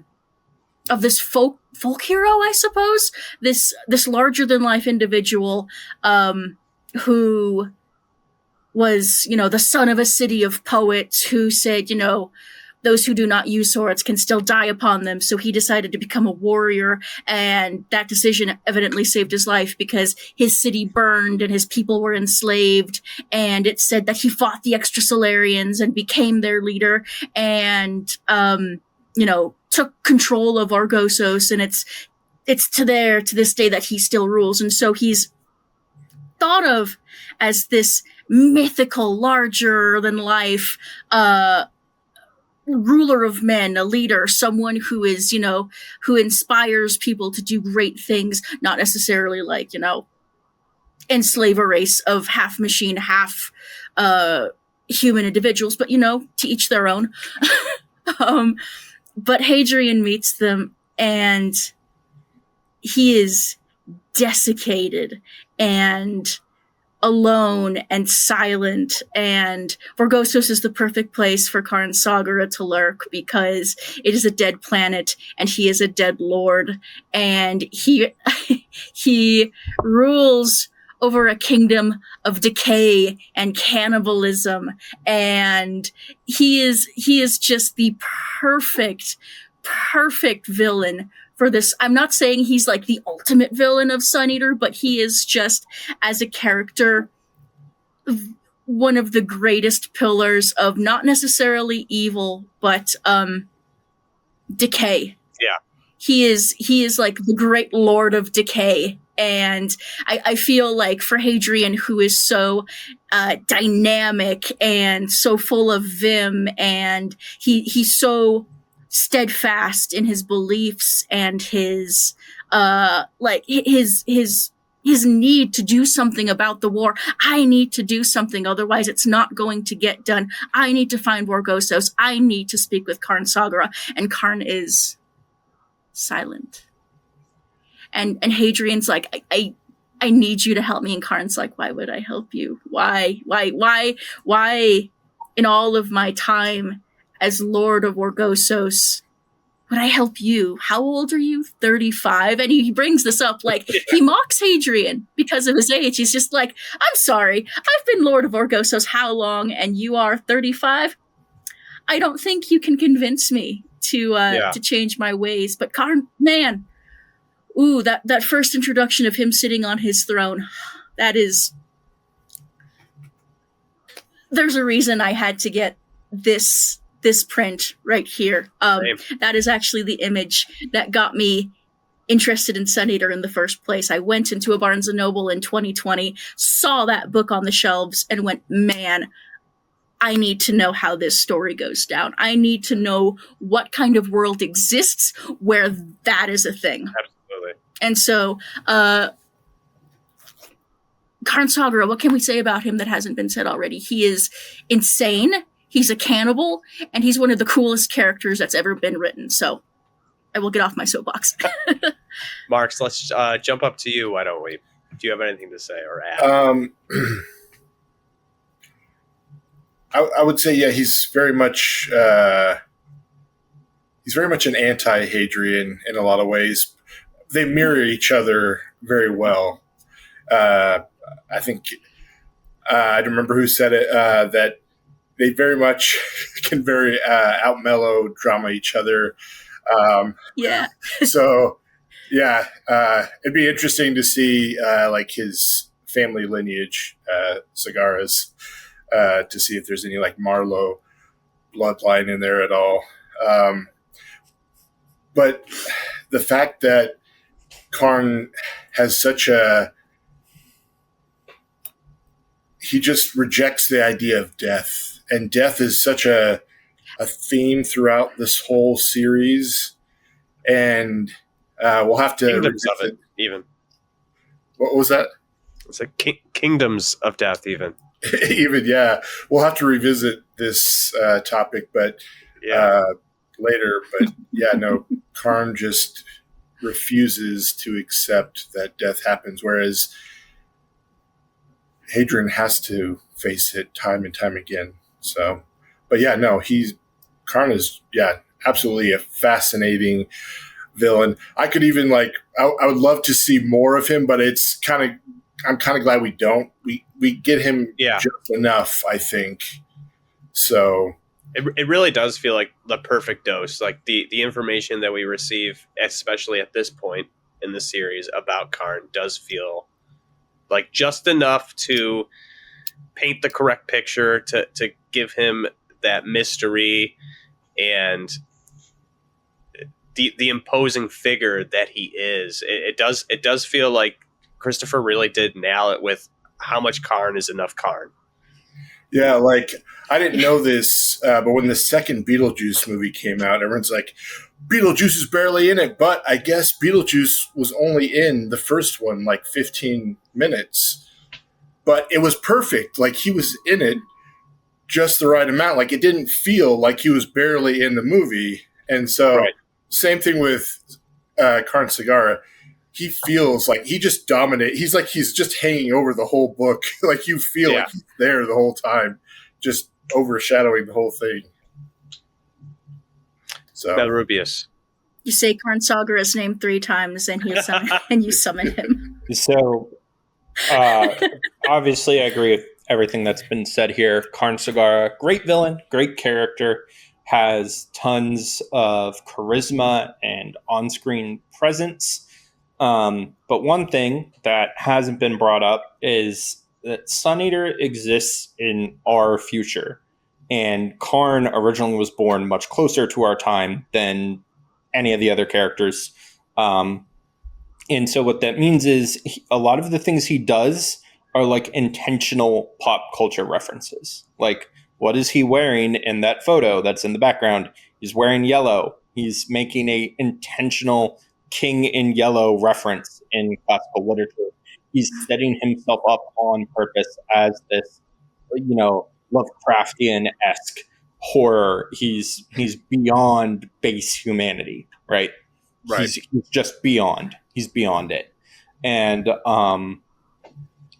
Hadrian comes in and essentially disrupts his entire life in ways that have not occurred to him in his entire 15,000-year life. And so if you sort of view this book as young kid comes in, wrecks old man's house, leaves without saying anything, that's one way to view it. And you can see Karn start to come around on Hadrian, right? At first he's just this pompous jerk. And then he's like, actually, he was telling me the truth about some things I thought he was lying on. Maybe there's more to him. And then at the end, you get a moment where they're almost talking as equals. And Karn is like, you know something I don't, you know something I covet, and I will basically give you the world to get it. It's a very biblical sort of thing, right? Like Satan tempting Jesus, right? But it's also a very this is how the extras operate. It's like, what do you want? Wealth, power, money. We can give all of that to you. What's the price? Yeah, what's the price? And what's funny is Hadrian doesn't actually know the answer to the question Karn wants. And so Hadrian has to be truthful with him. And of course, Karn thinks he's lying. But yeah, just seeing these two characters interact is such a treat, because you get Basander. He's very much cut from like the Solon Legion cloth. Hadrian even says at one point that like he's like, did they just produce all these officers off the same assembly line? They're like all the same. Yeah. And you get to Karn, and he's got such a vastly different perspective on these things than anyone we've met in the series. It's just great to interact with him, even though he is a villain and an antagonist and a bad guy, and does bad things, does horrific things. He does horrific things in this book, and that is not to be overlooked. All the great things I'm saying about him, like, no, he's a terrible, awful monster. Yeah, but no, of course. Definitely glad I don't live in Sun Eater. I think a lot of people are like, oh, I'd love to live in my favorite fictional universe. I would not. No, I'm glad I live here and not in Sun Eater. That would be very bad.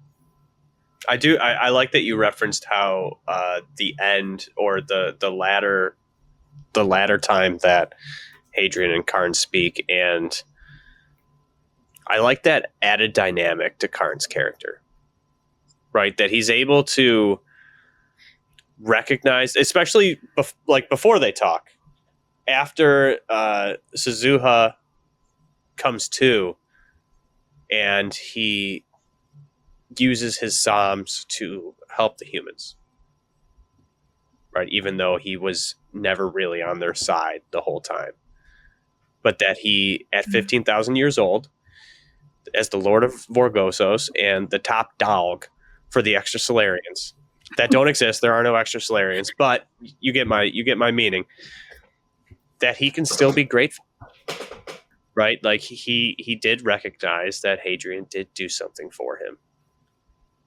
and that, I mean, especially in that moment, it was the humans that caused that problem, right? It was Basander that shot the first shot,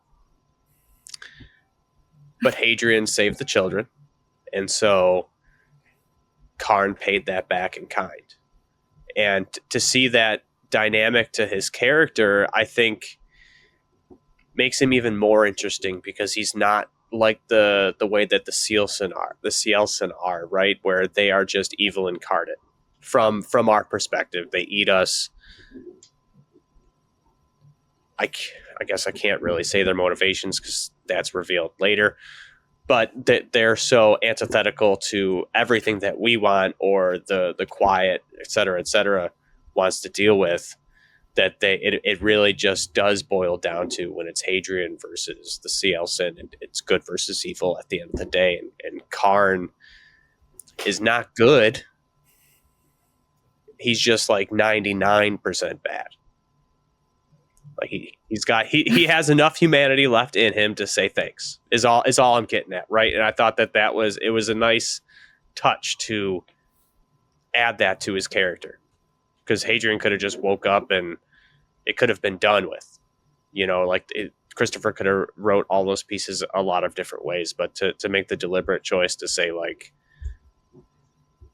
Karn knew he was effed if Hadrian didn't save those kids. And so he's like, thanks. Have the sickest left arm in the galaxy.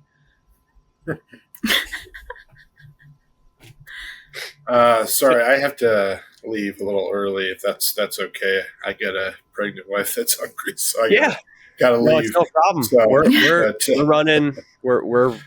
We're in it, and I'm not entirely surprised. We're pushing it, yeah. All right. We're thanks for coming. I appreciate it, Marx. All right. No, it's great meeting y'all. I'm excited to We'll see you on the server, man. And then there were 4. Also, one thing about Karn. Yeah. What you were saying about like the gratitude thing, it's also, he is considered, like, in my mind, like a Dracula-ish figure, right? And nobility isn't necessarily like a good thing, right? Like evil can be noble.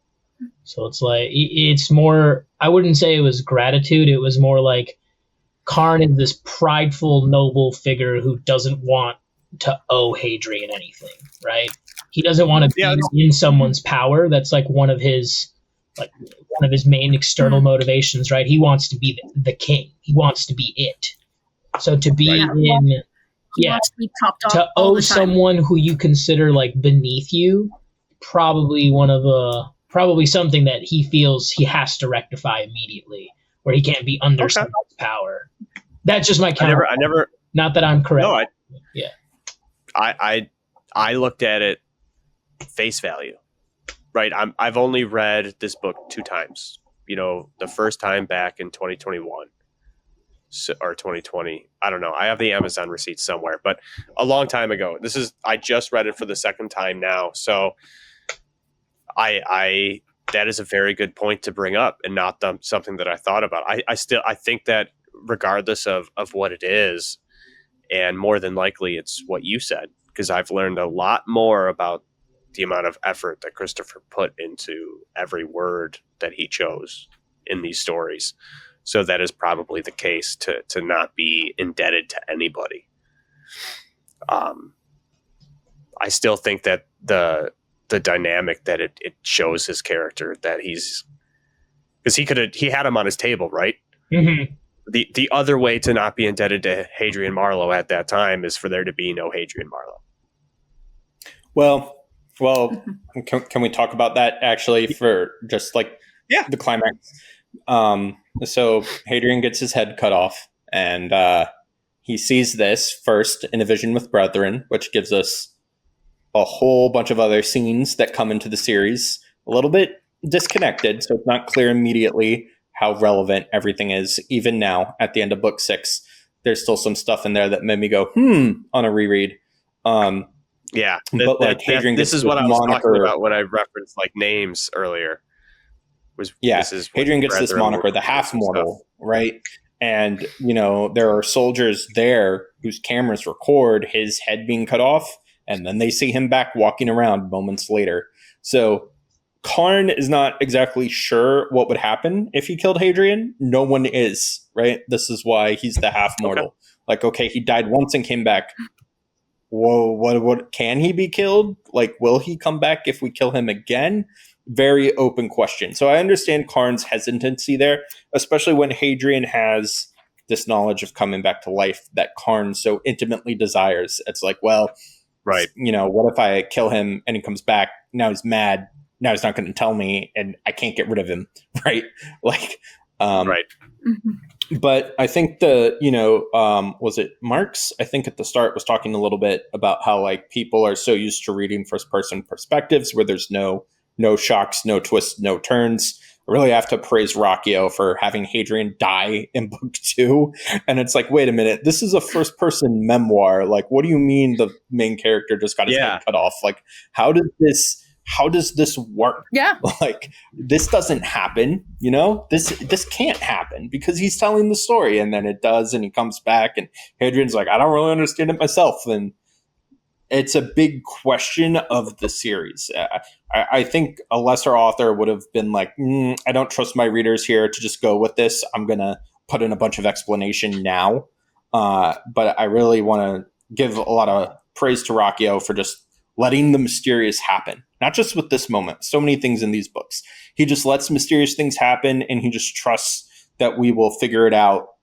And stuff does get revealed later on that gives us more context. But the climax of this book, I mean, this whole book is perfect, right? The Homelander meme of it was literally perfect down to the last minuscule detail. That's this book. Yeah. The pacing, everything. It's not my favorite Sun Eater, but it's up there. It's so good. Yeah, when I mentioned earlier, like none of the twists or the curveballs feel cheapened, right? Like he tells us at the beginning, we know Hadrian's writing the story, so he gets his head cut off, and I don't have that reaction. I don't have that reaction that, oh, well, he's going to be fine. Right, because he's writing it, and he's the main character. Which, like, the reaction is, wait. What do you mean? And the book doesn't stop, right? Like Hadrian's talking, he's looking at himself from his head, and you keep going through this, but you take a second, and you're just like, how does he pull it back, right? And he does it in such a way where it's believable, It's in universe. It makes sense. It doesn't feel like a cheap trick or anything like that. And every time that it happens throughout this series, and I mean, this is the first biggest time that Christopher pulls something like this, and it was done incredibly. And I think that just shows how well the series is written. And this is just book 2. Before we finish, It's only book 2. yeah, right. Before we finish, I do want to talk about Brethren. We haven't talked about Brethren. We've mentioned him, and it deserves its time. Yeah. It definitely deserves its time to be talked about. And Brethren, and the scene with Brethren on that strip of beach in those dark waters is one of the first times reading the book that I started wondering to myself what the best way, if ever, because I feel like it's everybody who enjoys something wants to see it translated to the screen in some way, right? They want all of their mental images and the assistance with the fantastic art by Kieran Yanner, to make its way onto screen. And with Brethren and this whole scene, there are definitely parts of this book that could be live action, but scenes like this, and especially as the series continues and there's a lot more aliens and other stuff going on, it feels animated, however you want to call it, whether it's American, Japanese, what have you. There's just too many arms. You can't do that animatronically. You know what I'm saying? You wouldn't be able to pull it off the right way. Brethren is such a cool addition to this, and the dynamic between Brethren and Karn is also very interesting to me because Brethren's a super AI, and Karn is able to, who is mostly machine, not be controlled by Brethren. Like they're almost on equal footing, it feels like to me. So I want to pass this to Malrubius because I think I've had him end most of these conversations, so I apologize for that. But would you like to start talking about anything you'd like to say about Brethren or the relationship between him and Karn? Yeah. So, and I'll touch on adapting Sun Eater. Brethren is this force. It starts as words in Hadrian's head, right? As Hadrian arrives on Vorgossos, he's hearing these thoughts in his head that aren't his own. And I believe at first he suspects it might be Karn, and then he kind of subtly asks about it, and Karn's like, I don't know what you're talking about, man. Or Karn didn't recognize what Hadrian was talking about. So he's like, who's calling to me? And that has a very I'm sorry, you have the wrong right, number. exactly. That can be a call to adventure, but in this book, it's sort of aligned with all the Dante imagery. It's like I'm being called further and further into these levels of darkness, right? And so when we meet Brethren is the first character who sort of just blows the universe wide open in a way that the reader understands. Because I think there have been a couple before, some who are a little more obscure than others. We'll talk about this later on. But Brethren sort of gives us this idea that first off, it tells us it was made by Google, right? It says, my creator said, don't be evil. And then right away, your brain is supposed to make the connection, Americani, Americans, oh no, something went horrifically wrong, right? But then it tells us a bunch of other interesting things. It tells us that future exists as potential, and that potential, the quiet exists in one of these potential futures, but only in a few, and it's calling backwards through time to Hadrian, and that Brethren basically was forced to do the quiet's bidding. And it doesn't sound particularly happy about this. It was like, I had to call you here and give you this vision, and this is not really what I'm supposed to be doing. It's not what I'm meant to do. But like that on a first read, you don't get any of that. You're just like, what is this thing? It's too many arms. The arms all have eyeballs, not just one eyeball, like in Labyrinth. There's too many eyeballs, too many arms, and it's talking in this very. There are no eyes. Yeah. And the relationship between it and Karn, you almost get the sense that Karn has like captured this demon, right? That's how they would talk about it in the Stolen Empire. And there's a lot of truth in that statement. And Karn has sort of forced it to do its bidding, but it occasionally like finds ways to disobey him. Like it lets Switch get a message out to the Solons, right? And so if Karn is inhuman, but sometimes understandable in his inhumanity, Brethren is like a whole other thing, right? It's like literally meeting a demon, right? This thing is so incomprehensible that even when it's trying to help you, you're like, do I even want your help? Right? Like, if you're trying to do something good for me, is that what I want? Now, the Sun Eater live action adaptation, this gets talked about all the time. I find these conversations interesting because there's a whole bunch of books out there that would make great movies that are just never going to be adapted. But it's like the first question almost any author seems to get these days: when's the movie? When's the TV show on Netflix? Right? So I've always wondered why more, like if you're going to take a book franchise and make a movie, why more people don't make a movie like set in that book franchise, but it's like a movie, right? So it doesn't contradict the books, because then every time someone makes a movie or live action adaptation, people just get into fights about the changes. Yeah, what's better, what's worse. This person is supposed to be like that, see, or whatever. See Wheel of Time, right? Any conversation about the Wheel of Time show.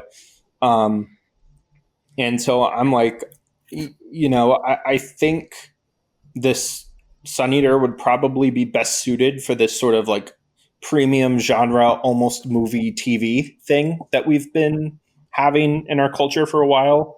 Though that seems to be going away, and it seems very difficult to do for a whole bunch of reasons. I would definitely like there to be Sun Eater movies, but I'd like to see like just give me a movie set in Sun Eater that isn't the Sun Eater books themselves. If you were going to adapt those, first off, I don't think there's anyone in Hollywood that could do it. Everyone today seems to want to change things, even things that like don't make sense. They'll just make changes to make changes. But I don't trust any of them to carry out the thematic material in this book. And like, I think an anime would be cool. But I don't know if the Japanese know about Sun Eater. I don't know how many languages it's been translated into. Yeah, they should. They definitely should. I think anime probably, just because of the sci-fi aspects and the Cielson and everything, has the best shot at not messing up any of that, at least how it's supposed to look or act. And I have no idea how much anything in that realm costs as far as animation or animatronics or whichever direction it comes from. But in my head, it just seems easier. And because it would then be a show, and whether it's 22 minutes or 48 minutes, whatever each episode would be, it does feel like you'd get, if it was one-to-one, although I do like your idea, Malrubius, where it's just another story, another tale of the Sun Eater, if you will. It's just this one, instead of being written as film. It feels like the closest way the best way to get to a one-to-one is going to be with a show. You're going to have to cut so much if you try to make a movie. And if you do one movie for each book, you're looking at 7, right?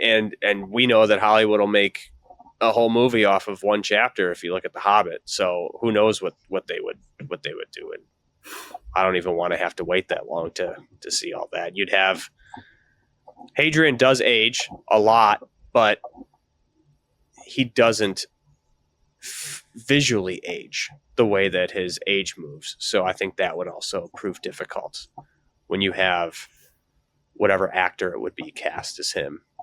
By later, he'd look way too old. I don't think it'd even be possible to do it the right way. Doom, you want to go second? Brethren is just like, he says it's an AI, right? It's like a quantum computer. Like Malrubius says, the quiet reaches backwards in time to the one thing that can perceive its signal, if you will, right? And then it's put events into motion that put Hadrian on the path to Gododdin. And I don't know, man. I fuck with Brethren. Eldritch being living in this, like, essentially Karn keeps it as a pet, right? Like, it's not that they're I mean, I don't view them as equals. I view them as Brethren is just kind of like, well, I'm stuck here and I have a purpose and I've got to sit here and wait until it happens, you know? And Karn's kind of just like, hey, look at my pet supercomputer, that thing you guys are all terrified. I have the devil back there, when realistically Karn is like, again, Dracula, right? Like this, depending on the mythos you prescribe to Dracula, like a being of the devil, you know, like this sub-abhuman creature thing that just kind of feeds on everything. And then it's got its, you know, pet AI quantum computer in this weird underground lake beach thing. And then, like Malrubius said, this guy shows up, destroys your house, kicks your pet, and then leaves. And you're just like, what happened here, man? Going back to the whole Karn being like, can I even kill this guy? Like, what would happen if I did? It spoke to my dog. Like, what am I supposed to do? Yeah. That's funny. Yeah, it's so interesting because Hadrian doesn't have any implants. No. And so Brethren's still able to talk to him in his head, right? And he's able to make him put his sword down. But he doesn't seem to or want to, or whatever Karn has provided or has done to Brethren, right? Because you'd expect Brethren could then just make Karn release him or do whatever he wanted. So I wonder if it has to do with, like, however big Brethren's gotten, where he's just stuck in that lake, right? Well, because they allude to in the his book, size, he's got to float. He has to be in there because if not, the sheer mass of it would crush it and it would die. That's why it can't go anywhere. And I don't think it rebels because, again, it knows it has to be there for a purpose. So it kind of is just like, well, I'm stuck in this stinky hole. Doesn't matter where I am. Yeah. Yeah, I can see across time anyways. Yeah. And I wonder if it's like, because all of Brethren's substrate is all like organic flesh, you know, it's multiplied flesh over and over again for whatever need it needs, and it uses a nervous system. I'm wondering if it's like not telepathy, but it's sending signals through the nervous system that Hadrian's body then interprets as voices. I like that. And then, but yeah. Fine. Oh, sorry. No. I just really like all the arms and hands and stuff. It's Ryan, would you like to finish oh off man here? Yeah, see, I can end too, guys. Man, Brethren, holy crap. I what a terrifying entrance for any character. Just this lake full of arms comes and greets you. Hail, child of clay, son of the devil. I have been waiting for you for so long. Why have you been waiting for me? I don't like this one bit. Ooh, man, what an entrance. Brethren has been languishing on Vorgossos as this, you know, as a thrall of Karn Saga, is just kind of sitting. It can't go anywhere. It can't do anything. It just kind of exists. And then it picks up this signal, this message, this letter, if you will, by this thing that lives, could live, doesn't live, sometime in the past, future, present, who the hell knows? And so this thing reaches out to Brethren going, hey, I've got this, give this to Hadrian Marlowe. Okay, bye. And then just pieces out. And Brethren's like, okay, well, I've got this thing now. I guess I gotta wait for Hadrian Marlowe. And so Hadrian Marlowe shows up, and it's so long later, and Brethren's like, hey, listen, I'm supposed to give you this thing. I've like sat on it. It's got jam. I don't know where that came from. Here, there you go. It just like chucks it at Hadrian, just going. And Hadrian, because of like the time and the length and how weird this message is, how much jam is on it, as it were. He gets all of these neuron firings, as you said, at once, and he can't make heads or tails of it. And it's up to Hadrian to kind of wade through all of this information that this thing from the future, potentially, had given to Brethren, potentially, Brethren had sat on for thousands of years, and then just give to Hadrian. So it's going from, it's kind of like playing interstellar telephone, where it's going from one source to another source to another source to another source, and then Hadrian finally gets this packet of information from the future, going, what does this mean? And a huge theme of Sun Eaters that hasn't really been talked about, and I will bring it up because I've really wanted to talk about this, especially these two first books, Empire and Howling Dark. Sun Eater is a story about translation and mistranslation, about how Hadrian, who was taught Cielsen as a young person, was taught the language by humans and not Cielsen, and he doesn't pick up the minutiae of their language and the implication and the threat. And he can't make heads or tails of this message that Brethren has left for him. And so Hadrian's ability to translate and his failures in mistranslation have these huge consequences and these ripples across the entire series, across time and space, and they have consequences that he's had to live with ever since. And so I feel like Brethren kind of fits in really well with this theme of translation and mistranslation, because, you know, it all depends on Hadrian's ability to act out on these, you know, these messages and these words that have been left for him, and he doesn't always succeed. And that's the reason we read Sun Eater. It's just like, we know what happens. Did he correctly translate this? No, definitely not. But that's kind of the beauty of it. And in terms of adaptations, I think I agree with everyone in saying that I believe Sun Eater would be best as a series. So much necessary information would be clipped away if you just tried to cram it into a 2.5 hour movie. It just wouldn't work. And then people are like, give us the Ruocchio cut, give us the Snyder cut. I just don't think it would translate as well. I think it needs to be episodic. I think it needs to be animated. And I would love to see not necessarily like the live action characters who are supposed to physically represent Sun Eater characters. I'm not saying that we should get like Harry Lloyd to play Hadrian. We totally should. Harry Lloyd is the only sound choice. But I think that mocap needs to be a thing. I feel like, you know, it's so applied for video games, especially video game cutscenes, that I think mocap would be kind of an interesting thing to see in a live action or at least an episodic setting. And this is just me because I'm a freak and I love really niche media. I really think Sun Eater needs to be a radio play.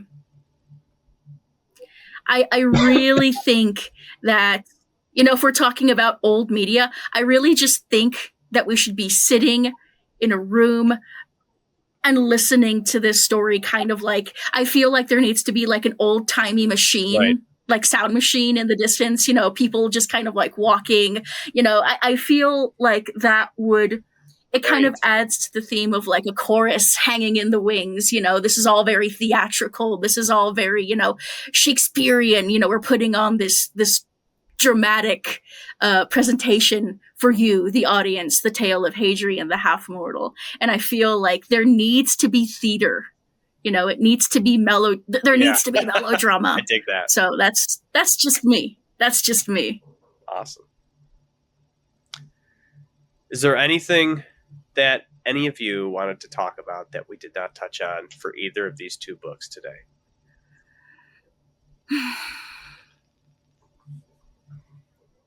Hadrian Marlowe's a big old nerd. That's Yeah, true. he draws. He studies languages. Mhm. He fits the mold. Yeah, Brethren Man, what a got a dweeb. letter and was like, "Yo, this like dramatic nerd's gonna show up. He's gonna wax philosophical. You're gonna give him this He's message." absolutely a theater kid. Oh, 100%.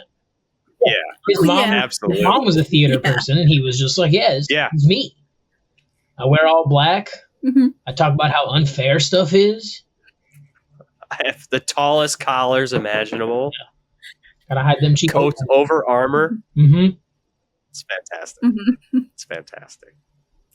So I there's don't know one if I thing- said this in the beginning, so I'll say it now.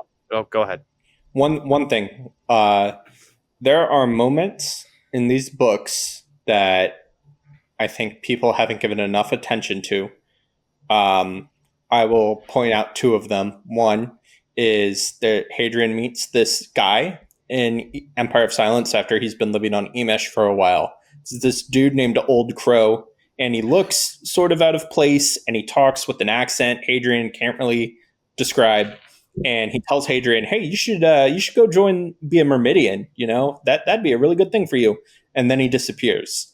And then in Howling Dark, when they're coming down the elevator and they've just gotten off before they go to see the SOMs, or the SOMs come and find them, they meet this beggar named Shara, and she says some very interesting things. And so I think those two people, they may be hinting at bigger and greater things to come. We'll talk about all that later, but I think early on, there's Ruocchio is just laughing at us with some of the stuff he put early on into the series. He thrives on our pain. If you don't know that, he gets sustenance.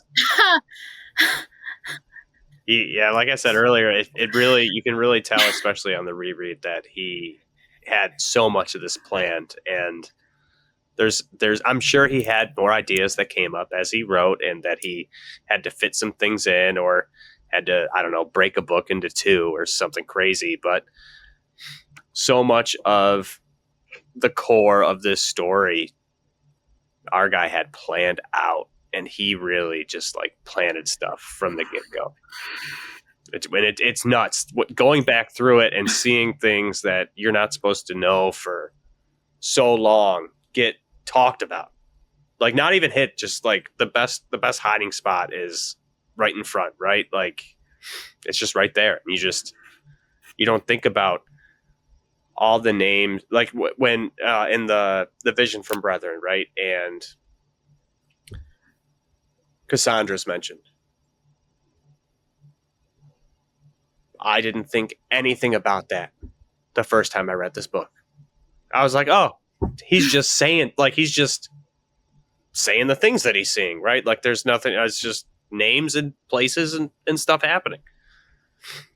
And the implications down the line, so very far down the line, when it finally becomes relevant, and you know who that may be, is just insane. It's wild. Even the Karn thing, right? Which is much more book 1 to book 2, so it's easier to do. But just like the book that he was given, Karn's lumped up with Simeon the Red and everyone else as the childhood stories, right? And the King with 10,000 Eyes is the book that Hadrian receives from Gibson, and just like, oh yeah, that's going to be like a big deal real soon. But it's just a book. You know, it's The circles are smaller than you realize. It's crazy. So one thing that I don't think I mentioned at the beginning when we started recording was why I wanted to talk about these two books specifically. And I don't, when I think about the series as a whole, and a lot of people may know or may not know that Kingdoms of Death and Ashes of Man was meant to be one book, but was split into two during the Great Boat Jackknifes a River during COVID and causes paper to get more expensive. So it 2, 4, 6 would be the books, right? You'd have 6 books. And if I wanted to do a series of 3 videos with my good Sun Eater friends, I could split them up that way. But when you really look at it, Empire of Silence and Howling Dark follows Hadrian from the beginning to when he becomes a living legend. Right at the end of Howling Dark, he has become the half mortal, and I think that the themes and what you can see that happen between those two books, you can look at as kind of the first big arc in Hadrian's life. It's him growing up to a point. He's experienced his first, a lot of traumas in Howling Dark with being in prison and such, but like dying's like kind of a big deal, right? So his first big major trauma at the end of Howling Dark, and he becomes a living legend. And then we get sent off at the end of Howling Dark, and Hadrian gets rewarded for everything that he's done. And starting in Demon and White, we start the next arc of living up to that legend. And actually, instead of becoming the half-mortal, being the half-mortal. And I won't go into why we might group up the next, what are 3 books now, until next video, without spoiling anything for everybody who hasn't seen it. But it has been 2 hours and almost 20 minutes since I clicked the record button, and we talked for a little bit before that. So thank you so very much for hanging out with me tonight, everybody. I really appreciate your time. Yeah. Everyone did great. May I? Oh, no problem. May I steal a little bit more of your time, Yeah, hit me. Joe? I would like to shill, because the reason that we're all here and the reason that we know each other is because of the Discord. We've name dropped it a couple of times, and this is an invitation from me, the person who is in charge of the Sun Eater Discord, inviting anyone who is not a part of it. Please join us. We're a great group. We've got some really good eggs. Granted, most of us are pretty cracked, but we're a great group nonetheless. We love talking about Sun Eater, everything to do Sun Eater, everything kind of on the sidelines of Sun Eater. We're just a wonderful group of people, and I'm a little biased because it's my community, but I feel like, we've got something special going down. So if you wouldn't mind adding the link to the server, I can provide that. Yeah, we would love to see anyone new here. Yep, we are so close. At the time of this recording, we're almost to 1,200 people, which is mind-boggling, because that is 1,200 more people than I ever expected to join. And we mentioned a little earlier, well, a lot earlier, actually, because 2.5 hours, holy crap. But there is a little shindig happening in Raleigh, North Carolina, in the middle of November of this year, November 15th, 2025. We are going to be celebrating the release of Book 7, Shadows Upon Time, with Christopher and Jenna and the rest of the Red Company and the Sun Eater community at large. We're going to be doing it in Raleigh, North Carolina. 3 days before the book is slated to drop, you can be standing there with your copy of Shadows Upon Time 3 days early. There are tickets still available. We can include a link to this as well. highmatterbooks.com/gala. We've got some great stuff lined up, a goodie bag, a signed book. There's going to be food and a speech, and there's going to be some booktubers there. Bigger than me. And Christopher's Bigger going than to, be bigger. No, Yeah, just it's Mike's book reviews is emceeing, if I'm not mistaken. Yes, the he book is. binges, King Crusoe will be there. Yeah, he'll be there. He's going to be there. Yep. The 2 guys from Two to Ramble. I'm so excited to meet them face to face. John and Jason from Talking Story. I'm so excited to see them. It's going to be such a cool event, kind of a once in a lifetime thing. How often can you say that these sorts of things happen? It's kind of amazing that they're putting this on for the fans and the community here at the end of all things. At the end of the Road to Gododdin. So if this interests you in the slightest, if you want to, get a hold of your book at any point in time, please come to the gala. We would love to see you. Christopher and Jenna would certainly appreciate it. And that's it, pretty much. highmatterbooks.com/gala. Yeah. I'll have a link for the Discord for anyone to click a joinable link to invite them to it in the description. We'll have the link to attend the gala in the description, as well as the dates and some more information down there. And with that being said, guys, I had a great time. I hope you did too. Yeah, it was fun. Man, this is so much fun. I love talking about Sun This is Eater. going to take me a long time to edit. What the fuck is this? Oh, sorry. Can we curse? Yeah, no, you are fine. Yeah, just edit it in post. It's Yeah. fine. Fuck.